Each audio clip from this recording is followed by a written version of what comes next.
ನಮಸ್ಕಾರ. ಷಡ್ಯಂತ್ರ ಯಾರದ್ದು? ರಾಘವೇಶ್ವರ ಶ್ರೀಗಳ ವಿರುದ್ಧವಾಗಿ ಕೇಳಿಬರ್ತಿರುವಂತಹ ಆರೋಪಗಳಿಗೆ ಆರೋಪ ಮತ್ತು ಪ್ರತ್ಯಾರೋಪ ಎರಡೂ ಕೂಡ ನಾವು ಕಳೆದ ಹಲವು ದಿವಸಗಳಿಂದ ಕೇಳಿಬರುವಂಥದ್ದು. ಒಂದು ಕಡೆ ಅವರ ಪರವಾಗಿ ಒಂದಷ್ಟು ಜನ ಆ ಒಂದು ಆರೋಪವನ್ನು ಅಲ್ಲಗೆಳಿತಾ ಇದ್ರೆ, ಇನ್ನೊಂದು ಕಡೆ ಆರೋಪ ಮಾಡಿ ಇಷ್ಟು ದಿವಸ ಆಯಿತು, ಕೇಸ್ ದಾಖಲಿಸಿ ಆಯಿತು, ಆದರೂ ಕೂಡ ಸೂಕ್ತ ವ್ಯವಸ್ಥೆಯನ್ನ ಕಾನೂನಿನ ಕ್ರಮವನ್ನು ಕೈಗೊಳ್ಳುತ್ತಿಲ್ಲ ಎನ್ನುವಂತಹ ಕೂಗು ಮತ್ತೊಂದು ಕಡೆ ಇದೆ. ಇವತ್ತು ಕೂಡ ಬೆಂಗಳೂರಿನಲ್ಲಿ ರಾಘವೇಶ್ವರ ಶ್ರೀಗಳ ಪರವಾಗಿ ಹಲವಾರು ಜನ ಬೇರೆ ಬೇರೆ ಸಂಘಟನೆಯವರು, ಅವರ ಭಕ್ತರು ಎಲ್ಲರೂ ಕೂಡ ಒಂದು ಪ್ರತಿಭಟನೆಯನ್ನ ಮಾಡ್ತಿದ್ದಾರೆ. ಇದೊಂದು ಪೂರ್ವ ನಿಯೋಜಿತ ಷಡ್ಯಂತ್ರ ಅನ್ನುವಂಥದ್ದು ಅವರ ಆರೋಪ. ಹಾಗಿದ್ರೆ ನಿಜಕ್ಕೂ ಇಲ್ಲಿ ಷಡ್ಯಂತ್ರ ಯಾರದ್ದು ಅನ್ನೋದೇ ಈ ಹೊತ್ತಿನ ಚರ್ಚೆ. ಸಾಕಷ್ಟು ಜನ ಗಣ್ಯರಿದ್ದಾರೆ, ಅವರೊಂದಿಗೆ ಚರ್ಚೆಯನ್ನು ಮಾಡ್ತೀವಿ. ಅದಕ್ಕೂ ಮುಂಚೆ ಈ ಹೊತ್ತಿನ ಹೆಡ್ಲೈನ್ಸ್. 224 ಜನ ಪ್ರಯಾಣಿಕರಿದ್ದ ರಷ್ಯಾ ವಿಮಾನ ಪತನ. ಟೇಕ್ ಆಫ್ ಆದ ವೇಳೆ ಸಂಪರ್ಕ ಕಳೆದುಕೊಂಡಿದ್ದಂತಹ ವಿಮಾನ ಪತನವನ್ನು ದೃಢಪಡಿಸಿದ ಈಜಿಪ್ಟ್ ಪ್ರಧಾನಿ ಕಾರ್ಯಾಲಯ.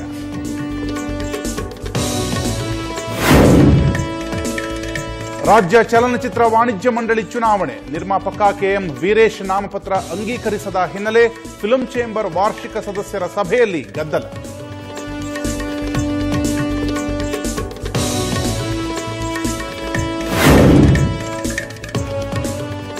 ರಾಜ್ಯದ 462 ಸರ್ಕಾರಿ ಶಾಲೆಗಳಲ್ಲಿ ಝೀರೋ ಅಡ್ಮಿಷನ್. ಮಕ್ಕಳಿಲ್ಲದೆ ಶಿಕ್ಷಕರು ಬೇರೆ ಕಡೆ ನಿಯೋಜನೆ. ಶಿಕ್ಷಣ ಸಚಿವ ಕಿಮ್ಮನೆ ರತ್ನಾಕರ್ ಹೇಳಿಕೆ.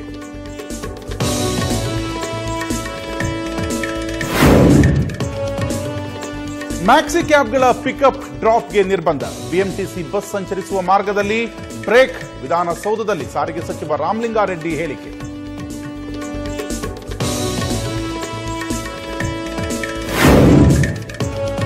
ರಾಘವೇಶ್ವರ ಶ್ರೀಗಳ ಪರ ಪ್ರತಿಭಟನೆ. ಸಮಾಜ ಸಮಷ್ಟಿ ಸಮಾಜದಿಂದ ಸರ್ವ ಸಮಾಜ ಸಮಾವೇಶ.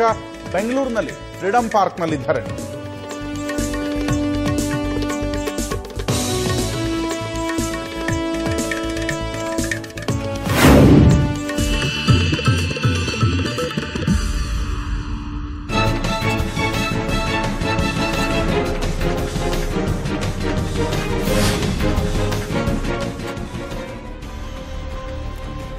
ಷಡ್ಯಂತ್ರ ಯಾರದ್ದು? ರಾಘವೇಶ್ವರ ಶ್ರೀಗಳ ಮೇಲಿನ ಆರೋಪಕ್ಕೆ ಈ ಹಿಂದಿನ ಕಾರಣವೇನು? ಆರೋಪ ಮಾಡ್ತಿದ್ದವರು ಅಥವಾ ಮಾಡದವರು ನಿಜಕ್ಕೂ ಷಡ್ಯಂತ್ರವನ್ನ ನಡೆಸಿದ್ರ? ಹಾಗಿದ್ರೆ ಆ ಷಡ್ಯಂತ್ರ ಎಂಥದ್ದು? ಇವೆಲ್ಲದರ ಕುರಿತಾಗಿ ಮಾತನಾಡೋದಕ್ಕೆ ಮಠದ ಭಕ್ತರಾದಂತಹ ಅನುರಾಧ ಪಾರ್ವತಿ ಅವರು ನಮ್ಮ ಜೊತೆ ಇದ್ದಾರೆ. ನಮಸ್ತೆ ಮೇಡಮ್, ಕಾರ್ಯಕ್ರಮಕ್ಕೆ ಸ್ವಾಗತ. ಹಾಗೆ ಸಮಾಜ ಸಮಷ್ಟಿ ಸಂಘಟನೆಯಿಂದ ಮುರಳೀಧರ್ ಪ್ರಭು ಅವರಿದ್ದಾರೆ. ಸರ್ ನಮಸ್ತೆ, ಚರ್ಚೆಗೆ ತಮ್ಮ ಕೂಡ ಸ್ವಾಗತ. ಹಾಗೆ ಸಾಕೇತ ಯುವ ವೇದಿಕೆಯ ವತಿಯಿಂದ ಪ್ರಸನ್ನ ಮಾವಿನಕುಳಿದ್ದಾರೆ. ಸರ್ ನಮಸ್ತೆ, ಚರ್ಚೆಗೆ ತಮ್ಮ ಕೂಡ ಸ್ವಾಗತ. ಹಾಗೆ ಜನವಾದಿ ಸಂಘಟನೆ ವತಿಯಿಂದ ವಿಮಲಾ ಅವರು ಕೂಡ ಇದ್ದಾರೆ. ಮೇಡಮ್ ನಮಸ್ತೆ, ಚರ್ಚೆಗೆ ತಮ್ಮ ಕೂಡ ಸ್ವಾಗತವನ್ನು ಬಯಸ್ತೀನಿ. ನಾನು ಈಗಾಗಲೇ ಹೇಳಿದ ಹಾಗೆ ರಾಘವೇಶ್ವರ ಶ್ರೀಗಳ ಪರ ಬೆಂಗಳೂರಿನಲ್ಲಿ ಪ್ರತಿಭಟನೆ ನಡೀತಾ ಇದೆ. ಸಮಾಜ ಸಮಷ್ಟಿ ಸಮಾಜದಿಂದ ಸರ್ವ ಸಮಾಜ ಸಮಾವೇಶವನ್ನು ಕೂಡ ಹಮ್ಮಿಕೊಳ್ಳಲಾಗಿದೆ. ಬೆಂಗಳೂರಿನ ಫ್ರೀಡಂ ಪಾರ್ಕ್ನಲ್ಲಿ ಸಮಾವೇಶ ಮತ್ತು ಪ್ರತಿಭಟನೆ ಎರಡೂ ಕೂಡ ನಡೀತಿರುವುದನ್ನು ನಾವು ನೋಡ್ತಿದ್ವಿ. ಶ್ರೀಗಳ ವಿರುದ್ಧದ ಷಡ್ಯಂತ್ರ ಆರೋಪದ ಹಿನ್ನೆಲೆಯಲ್ಲಿ ಈ ಪ್ರತಿಭಟನೆಯನ್ನು ನಡೆಸಲಾಗ್ತಿರುವಂಥದ್ದು. ವಿಷಕನ್ಯೆಯನ್ನ ಬಿಟ್ಟು ರಾಘವೇಶ್ವರ ಶ್ರೀಗಳ ಮಾನವನ್ನ ಹರಾಜು ಹಾಕಲಾಗಿದೆ ಎನ್ನುವಂತಹ ಆರೋಪ ಇಲ್ಲಿ ಕೇಳಿಬಂದಿದೆ.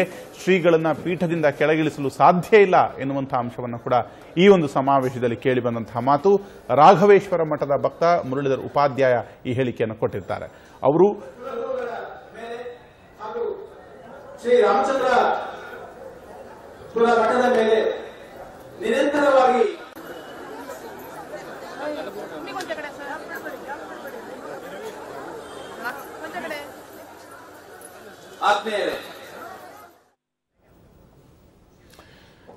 ಈ ರೀತಿಯಾದಂತಹ ಒಂದು ಹೋರಾಟ ಮತ್ತು ಒಂದು ಸಮಾವೇಶ ಕೂಡ ಇವತ್ತು ಬೆಂಗಳೂರಿನಲ್ಲಿ ನಡೆದಿರುವಂಥದ್ದು. ನಾನು ಮೊದಲಿಗೆ ಪ್ರಸನ್ನ ಮಾವಿನಕುಳಿ ಅವರನ್ನೇ ಮಾತಾಡಿಸಿದ್ದಾರೆ.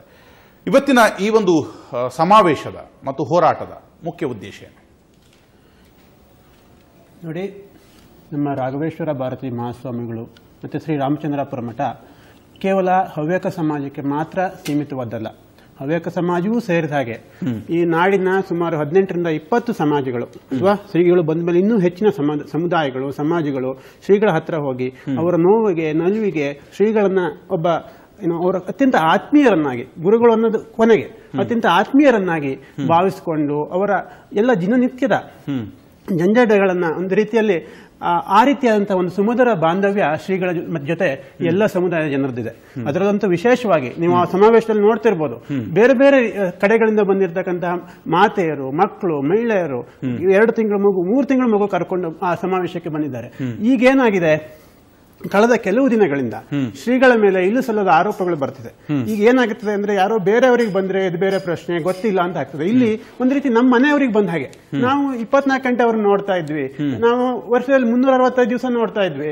ನಮ್ಮಲ್ಲಿ ಏನೋ ಒಂದು ಅವತ್ತು ಸಮಸ್ಯೆ ಆಗಿತ್ತು, ಅಲ್ಲಿ ಹೋಗಿ ನಾನು ಕಣ್ಣೀರು ಹಾಕೊಂಡು ಅವ್ರು ನಂಗೆ ಅತ್ಯಂತ ಆತ್ಮೀಯತೆಯಿಂದ ಕೇಳಿ ನಿಮ್ಗೆ ಒಳ್ಳೇದಾಗ್ಲಿ ಅಂತ ಹೇಳಿ ಅವತ್ತು ನಂಗೆ ಸಹಾಯ ಮಾಡಿ ಮಂತ್ರಾಕ್ಷತೆ ಕೊಟ್ಟು ಕಳಿಸಿದ್ಮೇಲೆ ನನಗೆ ಒಳ್ಳೇದಾಯ್ತು, ಅನುಗ್ರಹ ಮಾಡಿದ್ಮೇಲೆ. ಹೀಗೆ ಈ ರೀತಿ ಅಂತಹ ಒಂದು ಸುಮಧುರ ಬಾಂಧವ್ಯವನ್ನ ಆ ರೀತಿ ನಮ್ಮ ಮನೆಯವರಿಗೆ ಒಂದು ರೀತಿ ಅಂತ ಅನ್ಯಾಯ ಆಗುತ್ತಾ ಇದೆ ಅಂತ ಕಂಡಾಗ ಜನಕ್ಕೆ ಅದು ಸುಮ್ಮನೆ ಇರ್ಲಿಕ್ಕಾಗಿಲ್ಲ. ಅವರು ಬಹಳ ದಿವಸದಿಂದ ಇದಂತ ಒಂದು ಕಾರ್ಯಕ್ರಮ ಮಾಡಬೇಕು ಅಂತ ನಡೀತಾ ಇತ್ತು.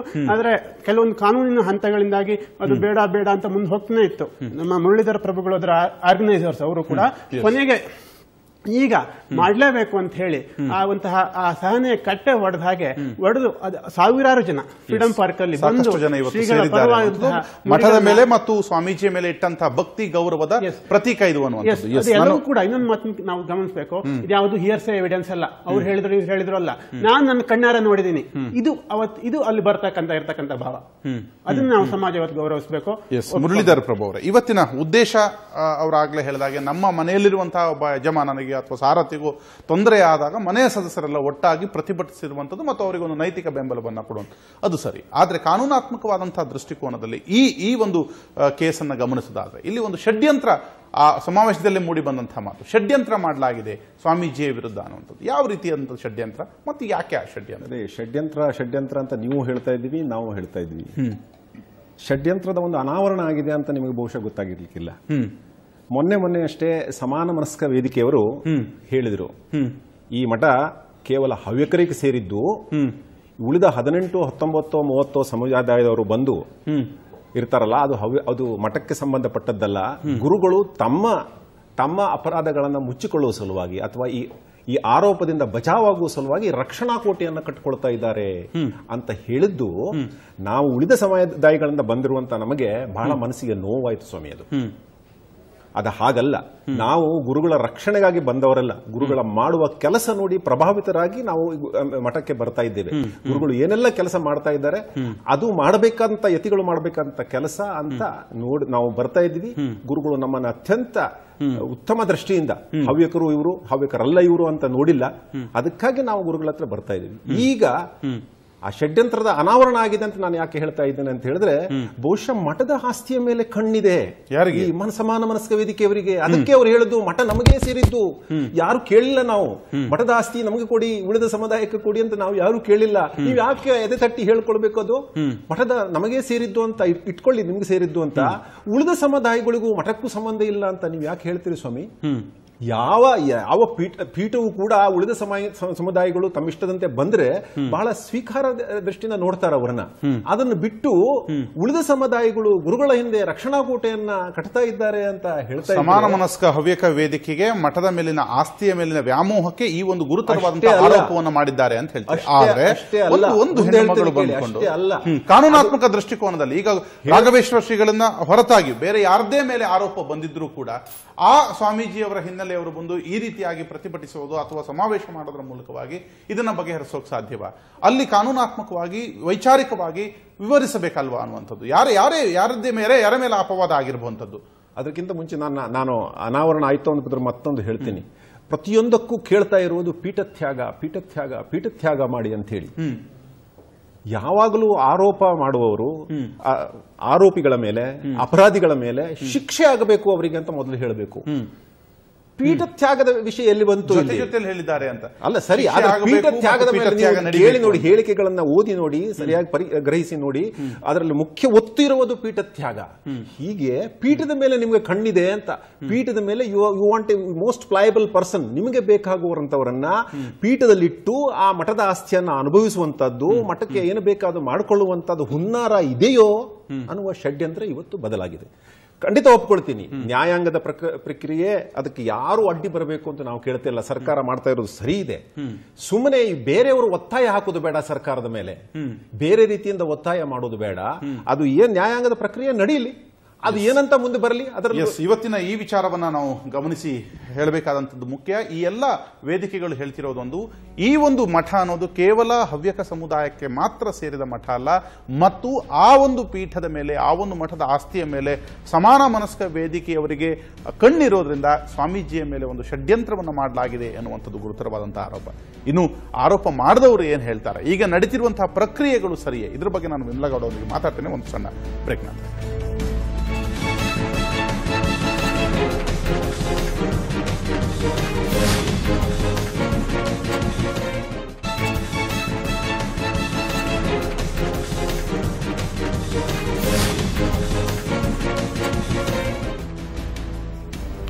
ಷಡ್ಯಂತ್ರ ಯಾರದ್ದು? ಬ್ರೇಕ್ ನಂತರ ಮತ್ತೆ ಈ ಚರ್ಚೆಯನ್ನ ಮುಂದುವರಿಸ್ತಾ, ಈಗಾಗಲೇ ಹೇಳಿದಾಗೆ ರಾಘವೇಶ್ವರ ಶ್ರೀಗಳ ಮೇಲಿನ ಆರೋಪ ಏನಿದೆ ಅದು ಒಂದು ಷಡ್ಯಂತ್ರ ಅನ್ನುವಂಥದ್ದು ಮಠದ ಭಕ್ತರ ಮತ್ತು ಕೆಲವು ಸಮಾಜದ ಒಂದು ವಾದ. ಆದರೆ ಇನ್ನೊಂದು ಕಡೆ ಕೇಳಿ ಬರ್ತಿರುವಂತಹ ವಾದ ಏನು ಅನ್ನೋದನ್ನು ನಾನು ಚರ್ಚೆ ಮುಂದುವರಿಸೋದಕ್ಕೆ ಮುಂಚೆ ಪ್ರೇಮಲತಾ ದಿವಾಕರ್ ಅವರ ಕುಟುಂಬದ ಪರವಾಗಿ ಗಂಗಾಧರ ಶಾಸ್ತ್ರಿಗಳು ನಮ್ಮ ಜೊತೆ ಇದ್ದಾರೆ. ಸರ್ ನಮಸ್ತೆ, ಚರ್ಚೆಗೆ ತಮ್ಮ ಕೂಡ ಸ್ವಾಗತ. ಹಾಗೆ ಮಾಜಿ ಸಚಿವರಾದಂತಹ ಕೆ ಎಸ್ ಶ್ರೀನಿವಾಸ್ ಅವರು ಕೂಡ ಅವರ ನಿವಾಸದಿಂದ ನಮ್ಮೊಂದಿಗೆ ನೇರ ಸಂಪರ್ಕದಲ್ಲಿದ್ದಾರೆ. ಶ್ರೀನಿವಾಸ್ ಅವರ ನಮಸ್ತೆ, ಚರ್ಚೆಗೆ ತಮಗೂ ಕೂಡ ಸ್ವಾಗತ. ನಾನು ಮೊದಲಿಗೆ ವಿಮಲಾ ಅವರನ್ನ ಮಾತಾಡಿಸ್ತಾ, ಈಗಾಗಲೇ ನೀವು ವೇದಿಕೆಯ ಸದಸ್ಯರ ಮಾತುಗಳನ್ನು ಕೇಳಿದ್ರಿ. ಇದೊಂದು ಷಡ್ಯಂತ್ರ ಅನ್ನುವಂಥದ್ದು, ರಾಘವೇಶ್ವರ ಶ್ರೀಗಳ ಮೇಲಿನ ಆ ಪೀಠದ ಮೇಲಿನ ಒಂದು ಕಣ್ಣು, ಆ ಮಠದ ಆಸ್ತಿಯ ಮೇಲಿನ ಒಂದು ಕಣ್ಣು, ಅದಕ್ಕಾಗಿ ಒಂದು ಷಡ್ಯಂತ್ರ ಮಾಡಿ ಆರೋಪವನ್ನು ಮಾಡಲಾಗಿದೆ. ರಾಘವೇಶ್ವರ ಶ್ರೀಗಳು ಒಂದು ದೊಡ್ಡ ಭಕ್ತ ಸಮುದಾಯದ ಆಶಾಕಿರಣ, ಒಬ್ಬ ಸಾರಥಿ, ಅಂತವರ ಮೇಲೆ ಆರೋಪ ಸರಿಯಲ್ಲ ಎನ್ನುವ ದೃಷ್ಟಿಕೋನದಿಂದ ನಾವೆಲ್ಲ ವಿರೋಧಿಸಕ್ಕೆ ಬಂದಿದ್ದೀವಿ ಅನ್ನುವಂಥದ್ದು. ಒಟ್ಟು ಸಮಾಜದ ಷಡ್ಯಂತ್ರ, ಯಾರೇ ಹೆಣ್ಮಕ್ಳು ತಮ್ಮ ಮೇಲೆ ಅತ್ಯಾಚಾರ ಆಗಿದೆ ಅಂತ ಹೇಳಿದಾಗ ಹೀಗೆ ವ್ಯವಸ್ಥಿತವಾಗಿ ಆ ಇಡೀ ಇಶ್ಯೂವನ್ನ ಡಿವಿಯೇಟ್ ಮಾಡಿ ಅಲ್ಲಿ ಆಸ್ತಿ ತಂದು, ಅಲ್ಲಿ ಇನ್ನೊಂದೇನೋ ತಂದು, ಅಲ್ಲಿ ಮತ್ತೊಂದೇನೋ ತಂದು ಮಾಡುವುದರಲ್ಲಿ ಈ ವೇದಿಕೆಗಳು, ಈ ಮಠ, ಇದರ ಭಕ್ತರು ಇನ್ವರ್ಟೆಡ್ ಕಾಮ ಅವರುಗಳು ಕೂಡ ಹೊರತಲ್ಲ ಅಂತನ್ನೋದನ್ನ ಮತ್ತೊಮ್ಮೆ ಸಾಬೀತುಪಡಿಸಿದ್ದಾರೆ. ಇಲ್ಲಿ ಪ್ರಶ್ನೆ ಇರೋದೇನು, ಇಬ್ಬರು ಹೆಣ್ಣು ಮಕ್ಕಳು ತಮ್ಮ ಮೇಲೆ ಅತ್ಯಾಚಾರ ಆಗಿದೆ ಅಂತ ಬಂದು ದೂರು ದಾಖಲಿಸಿದ್ದಾರೆ. ದೂರು ದಾಖಲಿಸಿದಾಗ ಕಾನೂನು ಪ್ರೊಸೀಜರ್ಸ್ ಇದೆಲ್ಲದರ ಭಾಗವಾಗಿ ವಿಚಾರಣೆ ನಡೀತದೆ, ತನಿಖೆ ನಡೀತದೆ, ಕೋರ್ಟಲ್ಲಿ ಕೇಸ್ ನಡೀತದೆ. ಸೊ ಅದು ನಡೀತಾ ಇರುವಾಗ ಇಲ್ಲ ನಾವು ತಪ್ಪಿದ್ದನ್ನ ಒಪ್ಕೊಳ್ಳುವ ಸಾಧ್ಯತೆಗಳಿದ್ರೆ ಒಪ್ಕೊಂಡು ತಿದ್ಕೋಬೇಕು. ಅದು ಆಗೋದಿಲ್ಲ ಅಂತಂದ್ರೆ ಕಾನೂನಿನ ಕ್ರಮಕ್ಕೆ ಕಾಯಬೇಕು. ಅದು ಆಗೋದಿಲ್ಲ. ಅದು ಕೇವಲ ಈ ಕೇಸ್ನಲ್ಲಿ ಮಾತ್ರ ಅಲ್ಲ, 35 ವರ್ಷಗಳ ಮಹಿಳಾ ಚಳುವಳಿಯ ನನ್ನ ಬದುಕಿನಲ್ಲಿ ನಾನು ನೋಡ್ತಾ ಇದ್ದೇನೆ. ಯಾವುದೇ ಹೆಣ್ಣು ಮಗಳ ಮೇಲೆ ಒಂದು ಪರಮಾಸ್ತ್ರವನ್ನ ಪ್ರಯೋಗಿಸೋದಕ್ಕೆ ಅತ್ಯಾಚಾರವನ್ನ ಮಾಡೋದು ಒಂದ್ ಕಡೆ, ಮಾಡಿದ ಮೇಲೆ ಮಾಡಿದವನನ್ನ ನೀನ್ ತಪ್ಪು ಮಾಡದೆ ನೀನ್ ಈ ಸಮಾಜಕ್ಕೆ ಕಳಂಕ, ಅಥವಾ ಇಂತಹ ಮಠಗಳ ಸಂದರ್ಭದಲ್ಲಿ ಇವರೊಬ್ಬರೇ ಎಲ್ಲ, ಇಂತಹ ಮಠಾಧೀಶರ ಮೇಲೆ ಬಹಳ ಕೇಸುಗಳಿದೆ. ಆಸಾರಾಮ್ ಬಾಪು ಆಲ್ರೆಡಿ ಕಂಬಿ ಎಣಿಸ್ತಾ ಇದ್ದಾರೆ. ಹಾಗಾಗಿ ಈ ಪರಂಪರೆ ಇದೆ, ಅವಿಚ್ಛಿನ್ನ ಪರಂಪರೆ ಅಂತ ಏನೆಲ್ಲ ಹೇಳ್ಕೋತಾರಲ್ಲ, ಅಂತಹ ಅವಿಚ್ಛಿನ್ನ ಪರಂಪರೆ ಇಲ್ಲೂ ಇದೆ. ಆಲ್ರೆಡಿ ಅವ್ರು ಕಂಬಿ ಎಣಿಸ್ತಾ ಇದ್ದಾರೆ. ಹಾಗಾಗಿ ಹೀಗೆ ಮಠಾಧೀಶರು, ಭಕ್ತರನ್ನ ಹೊಂದಿದವರು, ಬೆಂಬಲಿಗರನ್ನ ಹೊಂದಿದವರು ಇಂಥದನ್ನ ಮಾಡೋದೇ ಇಲ್ಲ ಅಂತ ಯಾರಿಗೂ ನಂಬಿಸಬೇಕಾದ ಅಗತ್ಯ ಇಲ್ಲ. ಹಾಗಾಗಿ ನಾನು ಹೇಳ್ತಾ ಇರೋದು, ಇಲ್ಲಿ ಮೊದಲನೇದಾಗಿ ಹೆಣ್ಣು ಮಕ್ಕಳನ್ನ ಅತ್ಯಾಚಾರದಂತಹ ಪ್ರಕರಣದ ಆರೋಪಿಯಾಗಿ ನಿಲ್ಲುವಂತಹ ಸ್ಥಿತಿಗೆ ಯಾಕೆ ಬಂದ್ರು, ಅಂತ ಒಂದು ಸ್ಥಿತಿಗೆ ಯಾಕೆ ಬಂದ್ರು, ಅಂತ ಒಂದು ಪರಿಸ್ಥಿತಿಯನ್ನ ಯಾಕೆ ತಂದುಕೊಂಡ್ರು ಅನ್ನೋದು ಮೊದಲನೇ ಪ್ರಶ್ನೆ. ಎರಡನೇದಾಗಿ ಇದು ಎರಡನೇ ಈ ತರದ ಅಥವಾ ಬೇರೆ ಬೇರೆ ರಾಜ್ಯಗಳ ಬೇರೆ ಬೇರೆ ಕಡೆ ಇಂತಹ ಸಮಾವೇಶಗಳನ್ನ ಸಂಘಟಿಸ್ತಾ ಇದ್ದಾರೆ. ಬಹಳ ಮುಗ್ಧವಾಗಿ ನಾನು ಬಂದಂತಹ ಜನ ಖಂಡಿತ ಅವ್ರ ನಂಬಿಕೆ ಇಟ್ಕೊಂಡವ್ರೆ, ಒಪ್ಕೋತೀನಿ ನಾನು. ಬಹಳ ಮುಗ್ಧವಾಗಿ ಧರ್ಮ, ದೇವರು, ಗುರುಗಳು, ಪೀಠ, ಪೂಜೆ, ನಂಬಿಕೆ, ಭಕ್ತಿ, ವಿಶ್ವಾಸ ಇವುಗಳನ್ನೆಲ್ಲ ಇಟ್ಕೊಂಡವರ ನಂಬಿಕೆಗಳನ್ನ ದುರ್ಬಳಕೆ ಮಾಡೋದಿದೆಯಲ್ಲ, ಅದು ಧರ್ಮದ್ರೋಹ. ಅಂತದನ್ನೆಲ್ಲ ಮಾಡ್ಬೇಕಾಗಿರೋದು. 18-19 ಜನಾಂಗದವರು ಅಂತ ಹೇಳ್ತೀವಿ. ನಂದೊಂದು ಸಿಂಪಲ್ ಪ್ರಶ್ನೆ, ಈಗ ಇವತ್ತಲ್ಲ ನಾಳೆ ಇದಕ್ಕಾಗಿ ಪೀಠ ತ್ಯಾಗ ಮಾಡ್ತಾರೋ ಅಥವಾ ಇನ್ಯಾವುದೋ ಕಾರಣಕ್ಕೆ ಆ ಪೀಠ ಖಾಲಿ ಆಗ್ಲೇಬೇಕಲ್ವಾ? ಜಾತಸ್ಯ ಮರಣಂ ಧ್ರುವಂ. ಹಾಗಾದ್ರೆ ಇವ್ರು ಯಾರೋ ಕುರ್ಮಿ ಜನಾಂಗದವರು, ಇನ್ಯಾವುದೋ ಜನಾಂಗದವರು ಇದಾರಲ್ಲ, ಅವ್ರನ್ನ ಪೀಠಕ್ಕೆ ಕೂರಿಸ್ತಾರ? ಇದು ಪೀಠ, ಈ ಮಠ ಇಷ್ಟೆಲ್ಲ ಜನಾಂಗದ್ದು ಅಂತಂದ್ರೆ ಹವ್ಯಕ ಬ್ರಾಹ್ಮಣನ ಅಲ್ಲದವನ ಒಬ್ಬಳನ್ನ ಅಂತಾನು ನಾನು ಹೇಳೋದಿಲ್ಲ, ಬೇಡ, ಹೆಣ್ಮಕ್ಳು ನೀವು ಅಲ್ಲಿಗೆ ತರೋದಿಲ್ಲ ಗೊತ್ತು. ಆದ್ರೆ ಹವ್ಯಕ ಜನಾಂಗಕ್ಕೆ ಬೇರೆ ಜನಾಂಗದವರಿಗೆ ಆ ಒಬ್ಬ ಪೀಠ ಇರ್ಲಿಕ್ಕೆ ಬೇರೆ ಅವಕಾಶ ಜನಾಂಗದಲ್ಲಿ ಇದೆಯಾ ಆದಿವಾಸಿ ಇದ್ದವ್ರನ್ನ ನಾನು ನೋಡ್ತಾ ಇದ್ದೀನಿ, ಹೆಣ್ಮಕ್ಳು ನೋಡ್ತಾ ಇದ್ದೀನಿ. ಆಯ್ತಾ? ನಾನು ಮಾತು ಮುಂದುವರಿಸ್ತೇನೆ. ವಿಮಲಾ ಅವರ ಹೇಳಿಕೆ ಅಷ್ಟೇ, ಈ ರೀತಿಯಾದಂತಹ ಆರೋಪಗಳು ಬಂದಾಗ ಮಠದ ಶಕ್ತಿಯನ್ನ ಬಳಸಿಕೊಳ್ಳುವಂತಹ ಒಂದು ವಾಡಿಕೆ ಇದೆ. ಆ ಭಕ್ತರು ಮುಗ್ಧರೆ, ಆದ್ರೆ ಅವರ ನಂಬಿಕೆಯನ್ನ ದುರುಪಯೋಗ ಪಡಿಸಿಕೊಳ್ಳಲಾಗಿದೆ ಅನ್ನುವಂಥದ್ದು ಒಂದು ವಾದ. ಆದ್ರೆ ನಾನು ಕೆ ಶ್ರೀನಿವಾಸ್ ಅವರಿಗೆ ನಾನು ನೇರವಾಗಿ ಕೇಳಿದೆ. ಶ್ರೀನಿವಾಸ್ ಅವರೇ, ಈಗ ಈ ಹಿಂದೆಯೂ ಕೂಡ ಭಕ್ತದ ಪರವಾಗಿ, ಈ ಒಂದು ಮಠದ ಪರವಾಗಿ ಮಾತನಾಡಿದಂತಹ ಗಣ್ಯರು ಹೇಳ್ತಿದ್ದಾರೆ, ಇಲ್ಲಿ ಒಂದು ಹೆಣ್ಣಿಗೆ ಅನ್ಯಾಯ ಆಗಿದೆ ಎನ್ನುವುದಕ್ಕಿಂತ ಹೆಚ್ಚಾಗಿ ಪೀಠ ತ್ಯಾಗ ಮಾಡಬೇಕು ಅನ್ನುವಂಥದ್ದೇ ದೊಡ್ಡ ವಾದವಾಗಿದೆ. ಇದು ಕೇವಲ ಹವ್ಯಕ ಸಮುದಾಯಕ್ಕೆ ಸಂಬಂಧಪಟ್ಟ ಮಠ ಮಾತ್ರ ಅಲ್ಲ, ಹಾಗಾಗಿ ಇಲ್ಲಿ ಆ ಮಠದ ಆಸ್ತಿಯ ಮೇಲೆ ಸಮಾನ ಮನಸ್ಕ ವೇದಿಕೆ ಕಣ್ಣಿಟ್ಟಿದೆ. ಅದರ ಷಡ್ಯಂತ್ರದ ಪ್ರತಿರೂಪವಾಗಿ ರಾಘವೇಶ್ವರ ಶ್ರೀಗಳ ಮೇಲೆ ಬಂದಿರುವಂತಹ ಆರೋಪ ಅನ್ನುವಂಥದ್ದು. ತಾವೇನು ಹೇಳ್ತೀರಿ? ನೋಡಿ, ಮೊದಲನೇದಾಗಿ ಈ ಷಡ್ಯಂತ್ರ ಅಂತಕ್ಕಂಥ ಶಬ್ದ ಅದು ಪ್ರಾಯಶಃ ರಾಘವೇಶ್ವರ ಅವರೇ ಹುಟ್ಟಾಕಿದಂಥ ಒಂದು ಶಬ್ದ. ಅದು ಯಾವ ಯಂತ್ರ ಅಂತ ನಮಗೆ ಗೊತ್ತಿಲ್ಲ. ನಾನು ನೇರ ನಡೆ ನುಡಿಯ ಆರಾಧಕನೇ ಹೊರತು ಯಾವುದೇ ಷಡ್ಯಂತ್ರದ ಪರಿಚಯವೂ ನನಗಿಲ್ಲ, ಅದರ ಅವಶ್ಯಕತೆಯೂ ಕೂಡ ನಮಗಿಲ್ಲ. ಇದೊಂದು ಶಬ್ದವನ್ನು ಹುಟ್ಟಾಕಿದ್ದಾರೆ. ಈಗ ಅದೇನೋ ಬಹುಶಃ ಈ ಚಕ್ರವರ್ತಿ ಅಶೋಕ ನೋಡಿದ ಮೇಲೆ ಬಂದಿದೆಯೋ ಗೊತ್ತಿಲ್ಲ, ವಿಷಕನ್ಯೆ ಅಂತೇನೋ ಶುರು ಮಾಡಿದ್ದಾರೆ. ನಾವು ಹೇಳ್ತಾ ಇರೋದೇನಂತಂದ್ರೆ, ಯಾವುದೇ ಮಠ ಇರಲಿ, ದೇವಸ್ಥಾನ ಇರಲಿ, ಏನೇ ಇರಲಿ, ಎಲ್ಲ ರೀತಿಯ ಭಕ್ತರಿಗೂ ಎಲ್ಲ ಸಮುದಾಯದ ಜನಗಳಿಗೂ ಕೂಡ ಅಲ್ಲಿ ಶ್ರದ್ಧಾ ಭಕ್ತಿಗಳನ್ನ ತೋರಿಸೋದಕ್ಕೆ ಅವಕಾಶ ಇದ್ದೇ ಇದೆ. ಅದು ಇಲ್ಲ ಅಂತ ನಾನು ಹೇಳ್ತಾ ಇಲ್ಲ. ನಾನು ಯಾವುದೇ ರೀತಿಯ ಜಾತೀಯತೆಯಲ್ಲಿ ನಂಬಿಕೆ ಇಟ್ಟಿಲ್ಲದೆ ಇರತಕ್ಕಂಥ ವ್ಯಕ್ತಿ. ಮತ್ತೆ ಅದೇ ರೀತಿ ನಾನು ಇಡೀ ಜೀವನದಲ್ಲೂ ನಡ್ಕೊಂಡಿದ್ದೇನೆ. ನಾನು ನನ್ನ ಹಬ್ಬದ ದಿನ ನಮ್ಮಲ್ಲಿ ಒಬ್ಬರು ತೀರ ಕನಿಷ್ಠ ಅಂತ ಪರಿಗಣಿತವಾಗ್ತಕ್ಕಂತಹ ಸಮುದಾಯಕ್ಕೆ ಸೇರಿದಂತಹ ವ್ಯಕ್ತಿಯನ್ನು ಕರೆದು ಒಂದು ಪಕ್ಕದಲ್ಲಿ ಕೂರಿಸ್ಕೊಂಡು ಊಟ ಮಾಡ್ತಕ್ಕಂಥವನು. ಅದರಿಂದ ನನಗೆ ಯಾವುದೇ ಜಾತಿಗಳು ಅಥವಾ ಅವು ಕನಿಷ್ಠ ಅಥವಾ ಅವು ಇಲ್ಲಿ ವರ್ಜ ಆ ತರದ ಭಾವನೆಗಳು ಯಾವುದೂ ಇಲ್ಲ. ಆದ್ರೆ ಈಗ ರಾಘವೇಶ್ವರ ಶ್ರೀಗಳ ಶ್ರೀನಿವಾಸ್ ಅವರೇ, ಈ ಆರೋಪ ಏನಿದೆ, ಇದು ಮಠದ ಮೇಲಿನ ಆಸ್ತಿಗೋಸ್ಕರ ಮಾಡಿದಂತಹ ಒಂದು ಮಠದ ಮೇಲಿನ ಆಸ್ತಿ ಅಂತಂದ್ರೆ ಬಹುಭಾಗ ಈ ಮಠದ ಆಸ್ತಿ ಅಂತಕ್ಕಂಥದ್ದು ಒಂದು ದಿನಕ್ಕೆ ನಿರ್ಮಾಣ ಆಗಿರ್ತಕ್ಕಂಥದ್ದಲ್ಲ, ಅಥವಾ ಒಬ್ಬ ವ್ಯಕ್ತಿಯಿಂದ ನಿರ್ಮಾಣ ಆಗಿರ್ತಕ್ಕಂಥದ್ದಲ್ಲ. ಈ ಆಸ್ತಿಯನ್ನ ಉಳಿಸೋದಕ್ಕೆ, ಬೆಳೆಸೋದಕ್ಕೆ ನಾವೆಲ್ಲ ನಮ್ಮ ಇಡೀ ಜೀವನಾದ್ಯಂತ ಕೆಲಸ ಮಾಡಿದ್ದೇವೆ. ಅದಕ್ಕೆ ಪುರಾವೆಯನ್ನು ಕೂಡ ನನ್ನ ಪತ್ರಿಕಾ ಸಂದರ್ಶನಗಳಲ್ಲಿ ಕೊಟ್ಟಿದ್ದೇನೆ. ಅದಕ್ಕೋಸ್ಕರ, ಈ ಮಠಕ್ಕೋಸ್ಕರ ನಾನೇನ್ ಮಾಡಿದ್ದೇನೆ ಅಂತಕ್ಕಂಥದ್ದನ್ನು ಹೇಳಿದ್ದೇನೆ. ಮತ್ತೆ ಅನೇಕ ಜನರು ಅದಕ್ಕೋಸ್ಕರ ತ್ಯಾಗ ಮಾಡಿದ್ದಾರೆ. ಈಗ ಮೊನ್ನೆ ಇವರ ಕ್ಯಾಂಪ್ ಅನ್ನ ಬಿಟ್ಟು ಬಂದಿರತಕ್ಕಂಥ ಮದ್ಗುಣಿಯವರು, ಅವರು ಎಷ್ಟೋ ದುಡ್ಡನ್ನ ಕಳ್ಕೊಂಡಿದ್ದಾರೆ, ಇವತ್ತಿನವರೆಗೂ ಅತ್ಯಂತ ನಿಷ್ಠೆಯಿಂದ ಕೆಲಸ ಮಾಡಿದ್ದಾರೆ. ಅವ್ರು ಯಾಕೆ ಹೊರಗೆ ಬಂದೆ ಅನ್ನೋದು ಸ್ಪಷ್ಟವಾಗಿ ಹೇಳಿದ್ದಾರೆ. ಇದು ಆಸ್ತಿಯ ಮೇಲೆ ಕಣ್ಣಿಟ್ಕೊಂಡು ಇವ್ರನ್ನ ಬದಲಾಯಿಸಿ ಇನ್ನೊಬ್ಬರನ್ನ ಮಾಡೋದಾದ್ರೂ ಕೂಡ ಆ ಇನ್ನೊಬ್ಬರನ್ನ ಮಾಡೋದಕ್ಕೂ ಒಂದು ಕ್ರಮ ಇದೆ. ಅವರು ಈ ಮಠದ ಏನು ಸಂಪ್ರದಾಯ ಇದೆ 1200 ವರ್ಷಗಳಿಂದ, ಆ ಸಂಪ್ರದಾಯದ ಪ್ರಕಾರವೇ ಅವರು ಕೂಡ ಆಯ್ಕೆ ಆಗಬೇಕಾಗತ್ತೆ.